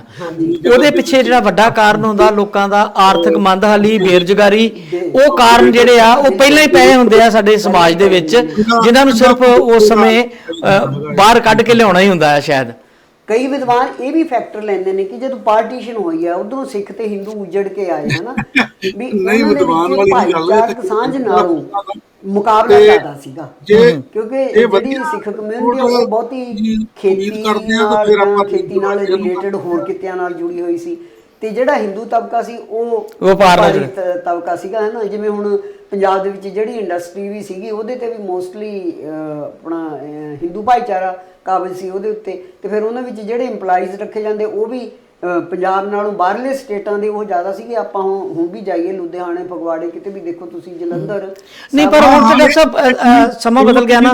ਉਸ ਤਰ੍ਹਾਂ ਦੀ ਜੌਬ ਜਿਹੜੀ ਆ, ਉਸ ਲੈਵਲ ਦੀ ਜੌਬ ਜਿਹੜਾ ਪੰਜਾਬੀ ਹੈਗਾ ਨਾ, ਕਿਸਾਨ ਦਾ ਪੁੱਤ, ਉਹ ਕਰਨਾ ਨਹੀਂ ਚਾਹੁੰਦਾ ਨਾ, ਕਰਨਾ ਨਹੀਂ ਚਾਹੁੰਦਾ। ਇਸੇ ਕਰਕੇ ਤਾਂ ਜਸਵੰਤ ਕਬੀਰ ਵੀ ਦੇਖੋ ਕਹਿੰਦੇ ਰਹੇ ਹਾਂ ਕਿਸਾਨ ਜਿਹੜਾ ਹੈਗਾ ਜਾਂ ਜੱਟ ਵਾਲੀਆ ਤਾਂ ਦੇਖੋ ਕਿੰਨੀ ਮਾੜੀ ਗੱਲ ਹੈ ਵੀ ਵਾਲੀਆ ਦੋ ਹੀ ਕਿਤੇ ਉਹ ਆਪਣੇ ਮਾਣਯੋਗ ਜਾਂ ਸਤਿਕਾਰਤ ਸਮਝਦੇ ਨੇ, ਇੱਕ ਖੇਤੀ ਕਰਨਾ, ਦੂਸਰਾ ਫੌਜ ਦੇ ਵਿੱਚ ਜਾਣਾ ਹੈ ਨਾ। ਤੇ ਉਹ ਫੌਜ ਦੇ ਵਿੱਚ ਵੀ ਹੁਣ ਗਿਣਤੀ ਹੈ ਜਿਹੜੀ ਉਹ ਪਾਪੂਲੇਸ਼ਨ ਦੇ ਹਿਸਾਬ ਦੇ ਨਾਲ ਪਰਸੈਂਟੇਜ ਘਟਾ ਦਿੱਤੀ ਸੀਗੀ, ਕੁਛ ਤਾਂ ਘਟਾ ਵੀ ਦਿੱਤੀ ਸੀ, ਕੁਛ ਜਿਉਂ-ਜਿਉਂ ਲੋਕ ਬਹੁਤ ਪੜ੍ਹਦੇ ਲਿਖਦੇ ਗਏ ਫੌਜ ਵੱਲੋਂ ਉਹਨਾਂ ਦਾ ਡਾਕਟਰ ਸਾਹਿਬ ਮੈਨੂੰ ਤਾਂ ਕਈ ਵਾਰ ਐਂ ਲੱਗਦਾ ਹੁੰਦਾ ਕਿ ਜਿੱਦਾਂ ਸਿੱਖਾਂ ਬਾਰੇ ਇੱਕ ਧਾਰਨਾ ਬਣਾਈ ਜਾਂਦੀ ਕਿ ਬੜੀ ਮਾਰਸ਼ਲ ਕੌਮ ਹੈ, ਚ ਕੋਈ ਸ਼ੱਕ ਵੀ ਨਹੀਂ ਹੈ ਕਿ ਉਹਦਾ ਇਤਿਹਾਸ ਬੜਾ ਸ਼ਾਨਾ ਮਤਾ ਇਤਿਹਾਸ ਆ, ਤੇ ਇਸ ਚੀਜ਼ ਨੂੰ ਹਾਈਲਾਈਟ ਕਰ ਕਰਕੇ ਵੀ ਜਿੱਦਾਂ ਸਾਨੂੰ ਮਤਲਬ ਬਲੀ ਦੇ ਬੱਕਰੇ ਬਣਾ ਦਿੰਦੇ ਰਹੇ ਆ। ਫਿਰ ਜਿਸ ਤਰ੍ਹਾਂ ਹੀ ਜਿੱਦਾਂ ਹੁਣ ਤੁਸੀਂ ਕਹਿ ਰਹੇ ਹੋ ਨਾ, ਇਹਦੇ ਵੀ ਦੋ ਫੈਕਟਰ ਸੀਗੇ। ਦੇਖੋ ਇੱਕ ਤਾਂ ਮਹਾਰਾਜਾ ਰਣਜੀਤ ਸਿੰਘ ਦਾ ਰਾਜ ਖਤਮ ਹੋ ਜਾਣ ਤੋਂ ਬਾਅਦ ਖਾਲਸਾ ਫੌਜ ਬਹੁਤ ਤਕੜੀ ਸੀ। ਆਫਟਰ ਆਲ ਟ੍ਰੇਨਿੰਗ ਉਹਨਾਂ ਦੀ ਕੀਤਾ ਹੋਇਆ ਸੀਗਾ ਤੇ ਉਹ ਬਹੁਤ ਵਧੀਆ ਸੀ, ਤੇ ਉਹ ਵਿਹਲੇ ਹੋ ਗਏ ਇੱਕਦਮ ਹੈ ਨਾ। ਅੰਗਰੇਜ਼ਾਂ ਨੂੰ ਉਹਨਾਂ ਦੀ ਲੋੜ ਨਹੀਂ ਸੀ, ਝੰਡ ਨੂੰ ਅਸੀਂ ਦੋਵੇਂ ਇਕੱਠੇ ਸੀਗੇ, ਅਸੀਂ ਕਿਹਾ ਜੀ ਅਸੀਂ ਰੈਗੂਲਰ ਨਹੀਂ ਇਦਾਂ ਕਰ ਸਕਦੇ, ਹੈਲਪ ਕੀਤੀ ਤੇ ਉਹਨਾਂ ਨੇ ਬੜੀ ਜਿਹੜਾ ਬਈ ਮਤਲਬ ਫੌਜ ਦੇ ਵਿੱਚ ਧਾਰਮਿਕ ਕਠਿਨਤਾ ਕਹਿ ਲਓ ਤੁਸੀਂ, ਫਿਰ ਰਮਿੰਦਰ ਨੂੰ ਉਦੋਂ ਮਿਲਦਾ ਹੋਣਾ ਕਰਤੀ ਹੋਣੀ ਹੈ, ਫਿਰ ਇਦਾਂ ਦੀਆਂ ਆਪਣੇ ਘਰ ਵੀ ਪਹੁੰਚ ਸਕਦੇ ਨੇ, ਸਾਰਾ ਕੁਝ ਉਹ ਹਾਂਜੀ ਉਹਨਾਂ ਨੇ ਬੜੀਆਂ ਰਾਇਤਾਂ ਦਿੱਤੀਆਂ, ਪਗੜੀ ਬੰਨ ਸਕਦੇ ਆ, ਪਗੜੀ ਇਸ ਤਰ੍ਹਾਂ ਦੀ ਬੰਨ ਸਕਦੇ, ਬਹੁਤ ਕੁਝ ਕੀਤਾ, ਸਿੱਖ ਰੈਜੀਮੈਂਟਾਂ ਬਣਾਈਆਂ, ਬਹੁਤ ਕੁਝ ਕੀਤਾ, ਉਹਨਾਂ ਮਾਣ ਦਿੱਤਾ। ਅੱਛਾ ਡਾਕਟਰ ਸਾਹਿਬ ਮੈਂ ਕਹਿਣਾ ਇਹ ਚਾਹ ਰਿਹਾ ਸੀਗਾ ਕਿ ਜਿਸ ਤਰ੍ਹਾਂ ਇਹ ਸਿੱਖਾਂ ਵਾਸਤੇ ਧਾਰਨਾ ਬਣਾਈ ਗਈ ਸੀਗੀ ਕਿ ਇਹ ਬੜੀ ਮਾਰਸ਼ਲ ਕੌਮ ਆ, ਔਰ ਵਾਕਿਆ ਹੈ ਵੀ ਸੀ, ਮਸਲ ਪਾਵਰ ਦਾ ਯੁੱਗ ਸੀ ਉਦੋਂ। ਹੁਣ ਸਾਡੇ ਮਸਲ ਪਾਵਰ ਵੈਸੇ ਵੀ ਜਿਸ ਪੰਜਾਬ ਜਿੱਥੇ ਸੈਚੂਰੇਟਡ ਹੈ, ਸਾਰੇ ਹਮਲੇ ਤਾਂ ਇਧਰੋਂ ਹੁੰਦੇ ਸੀਗੇ, ਪਰ ਹੁਣ ਉਸ ਐਸ ਯੁੱਗ ਦੇ ਵਿੱਚ ਉਹ ਮਸਲ ਪਾਵਰ ਦੀ ਸ਼ਾਇਦ ਲੋੜ ਨਹੀਂ ਰਹੀ, ਲੜਾਈ ਦਾ ਰੰਗ ਢੰਗ ਬਦਲ ਗਿਆ।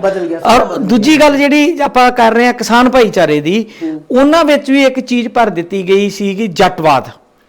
ਅਜੇ ਤੱਕ ਵੀ ਉਹ ਸਾਡੇ ਤੇ ਹਾਵੀ ਆ ਕਿਸੇ ਨਾ ਕਿਸੇ ਤਰੀਕੇ, ਯਾਨੀ ਕਿ ਫਿਰ ਤਾਂ ਹੀ ਉਹਨਾਂ ਦੇ ਬੱਚੇ ਜਿਹੜੇ ਕੰਮ ਜਿਹੜਾ ਉਹਨਾਂ ਨੂੰ ਲੱਗਦਾ ਸੀ ਸਾਡੀ ਡਿਗਨਿਟੀ ਤੋਂ ਥੱਲੇ ਆ, ਉਹ ਨਹੀਂ ਕਰਨਾ ਚਾਹੁੰਦੇ ਸੀ, ਕਿਉਂਕਿ ਉਹਨਾਂ ਦੇ ਵਿੱਚ ਇੱਕ ਚੀਜ਼ ਭਰ ਦਿੱਤੀ ਗਈ ਸੀ ਕਿ ਅਸੀਂ ਜੱਟ ਹੁੰਨੇ ਆ, ਸਟਿਲ ਵੀ ਨਹੀਂ ਕਰਨਾ ਚਾਹੁੰਦੇ। ਹਾਂਜੀ ਹਾਂ, ਜਿਹੜਾ ਸਾਡਾ ਹੁਣ ਇਮੀਗ੍ਰੇਸ਼ਨ ਦਾ ਵਰਤਾਰਾ ਆ ਜਾਂ ਜਿਹੜਾ ਹੋਰ ਹੈ, ਉਹਦੇ ਪਿੱਛੇ ਵੀ ਰੂਟ ਕਾਜ਼ ਸ਼ਾਇਦ ਇਹੀ ਨੇ। ਰੂਟ ਕਾਜ਼ ਇਹ ਹੈਗਾ ਹੀ ਸੀ। ਵੈਸੇ ਵੀ ਜਦੋਂ ਮਾਸਟਰ ਤਾਰਾ ਸਿੰਘ ਤੋਂ ਕਮਾਂਡ ਹੀ ਨੇ ਵੀ ਖੋਹ ਲਈ ਗਈ, ਜਿਹੜਾ ਉਹ ਪੰਜਾਬੀ ਸੂਬੇ ਦੇ ਸਟਰਗਲ ਦੇ ਵਿੱਚ ਹੀ ਉਹਨਾਂ ਨੇ ਕਹਿ ਕੇ ਵੀ ਮੈਂ ਮਰਨਾ ਨਹੀਂ ਚਾਹੁੰਦਾ ਪਰ ਮੈਂ ਮਰ ਜੂੰਗਾ ਜੇ ਮਤਲਬ ਨਾ ਪੰਜਾਬੀ ਸੂਬਾ ਦਿੱਤਾ ਜਾਂ ਕੀ ਹੈ, ਕਿ ਨਹਿਰੂ ਇਸ ਗੱਲ ਦੇ ਖਿਲਾਫ ਸੀਗਾ, ਪਰ ਇੰਦਰਾ ਗਾਂਧੀ ਇਸ ਪੱਖੋਂ ਥੋੜੀ ਲਿਬਰਲ ਸੀਗੀ ਵੀ ਨਹੀਂ ਇਹ ਦੇ ਦੇਣਾ ਚਾਹੀਦਾ। ਪਰ ਡਾਕਟਰ ਸਾਹਿਬ ਇੱਕ ਪਾਸਾ ਜਿਹੜਾ ਉਦੋਂ ਬਾਅਦ ਸੰਤ ਫਤਿਹ ਸਿੰਘ ਦੇ ਹੱਥ 'ਚ ਕਮਾਂਡ ਆ ਗਈ ਤੇ ਉਹ ਵੀ ਤੇ ਜੱਟ ਸੀਗੇ ਹੈ ਨਾ, ਉਹ ਤੋਂ ਐਂ ਲੱਗਦਾ ਵੀ ਉਹ ਪਾਵਰ ਹੈ ਜਿਹੜੀ ਉਹ ਸਾਰਾ ਜਿਹੜਾ ਨਹੀਂ, ਉਹ ਤੇ ਫਿਰ ਜੱਟ ਵਰਸਸ ਪਾਪਾ ਇੱਕ ਅਲੱਗ ਗੇਮ ਹੈ, ਸਿਆਸੀ ਗੇਮ ਹੈ, ਉਹ ਇੱਕ ਸਿਆਸੀ ਗੇਮ ਹੋ ਗਈ, ਉਹ ਚ ਨਾ ਪਈਏ ਆਪਾਂ। ਮੈਂ ਸਿਰਫ ਇਹ ਗੱਲ ਕਹਿਣੀ ਚਾਹੁੰਦਾ ਹਾਂ ਕਿ ਜਿਸ ਤਰ੍ਹਾਂ ਕੁਝ ਕੌਮਾਂ ਦਾ ਬਣਾ ਦਿੱਤਾ ਜਾਂਦਾ ਨਾ, ਇੱਕ ਪਾਸੇ ਤੇ ਇਹ ਨੈਗੇਟਿਵ ਚੀਜ਼ ਵੀ ਇਸ ਯੁੱਗ ਚ ਲੱਗਦੀ ਆ, ਪਰ ਦੂਜੇ ਪਾਸੇ ਸ਼ਾਨ ਨਾਲ ਜੀਣ ਵਾਲਾ ਜਿਹੜਾ ਸਿਧਾਂਤ ਆ, ਗੌਰਵਮਈ ਜੀਣ ਦਾ ਜਿਹੜਾ ਸਾਡਾ ਵਿਰਸਾ ਆ, ਉਹ ਕਿਤੇ ਨਾ ਕਿਤੇ ਸਾਡੇ ਰਾਹ 'ਚ ਖੜਾ ਹੁੰਦਾ ਆ, ਔਰ ਉਹ ਸਾਡਾ ਹੱਕ ਵੀ ਬਣਦਾ ਆ। ਜਦੋਂ ਕਿਹਾ ਜਾਂਦਾ ਕਿਸਾਨਾਂ ਨੇ ਜੀ ਲੋਨ ਲੈ ਲਏ ਤੇ ਕੋਠੀਆਂ ਪਾ ਲੀਆਂ, ਉਹਨਾਂ ਨੇ ਕਾਰਾਂ ਲੈ ਲੀਆਂ, ਜੇ ਦੂਜੇ ਲੋਕਾਂ ਨੂੰ ਅਧਿਕਾਰ ਆ ਵੀ ਉਹ ਵੱਡੇ ਵੱਡੇ ਲੋਨ ਲੈ ਕੇ ਇੰਡਸਟਰੀਆਂ ਖੜੀਆਂ ਕਰ ਲੈਣ, ਫਿਰ ਉਹ ਪੈਸਾ ਮੋੜਨ ਵੀ ਨਾ, ਫਿਰ ਕਿਸਾਨ ਤਾਂ ਲੈ ਕੇ ਪੈਸਾ ਭੱਜੇ ਵੀ ਨਹੀਂ, ਕਿਸਾਨ ਤੇ ਫਿਰ ਇੱਥੇ ਬੈਠਾ ਤੇ ਸ਼ਾਨ ਨਾਲ ਜੀਣ ਦਾ ਜਿਹੜਾ ਪੰਜਾਬੀਆਂ ਦਾ ਸੁਭਾਅ ਆ, ਚੰਗੇ ਕੱਪੜੇ ਪਾਉਣ ਦਾ, ਚੰਗਾ ਖਾਣਾ ਖਾਣ ਦਾ, ਚੰਗੇ ਮਿਹਨਤ ਕਰਨ ਦਾ ਵੀ ਆ, ਤੇ ਫਿਰ ਉਹ ਜਿਹੜਾ ਰਾਈਟ ਆ ਉਹ ਤੇ ਆਪਣੀ ਥਾਂ ਹੈ ਨਾ, ਉਹਨੂੰ ਕੋਈ ਨਕਾਰ ਨਹੀਂ ਸਕਦਾ। ਅਸਲ 'ਚ ਕੁਛ ਇਹ ਵੀ ਗੱਲ ਹੋ ਜਾਂਦੀ ਹੈ, ਜਿਹੜੀਆਂ ਕੌਮਾਂ ਥੋੜਾ ਅਣਖ ਨਾਲ ਜਿਉਣਾ ਚਾਹੁੰਦੀਆਂ ਨੇ ਜਾਂ ਜਿਉਂਦੀਆਂ ਨੇ, ਉਹ ਵੈਸੇ ਵੀ ਰੜਕਦੀਆਂ ਨੇ ਦੂਜਿਆਂ ਦੀ ਅੱਖਾਂ 'ਚ। ਰੜਕਦੀਆਂ ਨੇ, ਜੇ ਖਾਸ ਕਰਕੇ ਜਿਹੜੇ ਲੋਕ ਪਾਵਰ 'ਚ ਹੁੰਦੇ ਨੇ ਉਹਨਾਂ ਨੂੰ ਰੜਕਦੀਆਂ ਨੇ ਹਾਂਜੀ। ਅੱਛਾ, ਇੱਕ ਡਾਕਟਰ ਸਾਹਿਬ ਮੇਰੇ ਦਿਮਾਗ 'ਚ ਹੋਰ ਸਵਾਲ ਇਸ ਵੇਲੇ ਆ ਰਿਹਾ। ਹੂੰ। ਪੰਜਾਬ 'ਚ ਅਨਰਸਟ ਰਹੀ ਹੈ ਹਮੇਸ਼ਾ ਹੀ। ਹਾਂਜੀ। 1967-70 ਦੇ ਈਰਾ ਦੇ ਵਿੱਚ ਇੱਕ ਮੂਵਮੈਂਟ ਜਿਹੜੀ ਬੰਗਾਲ ਤੋਂ ਉੱਠੀ ਸੀ, ਨਕਸਲਾਈਟ ਮੂਵਮੈਂਟ, ਹਾਂਜੀ।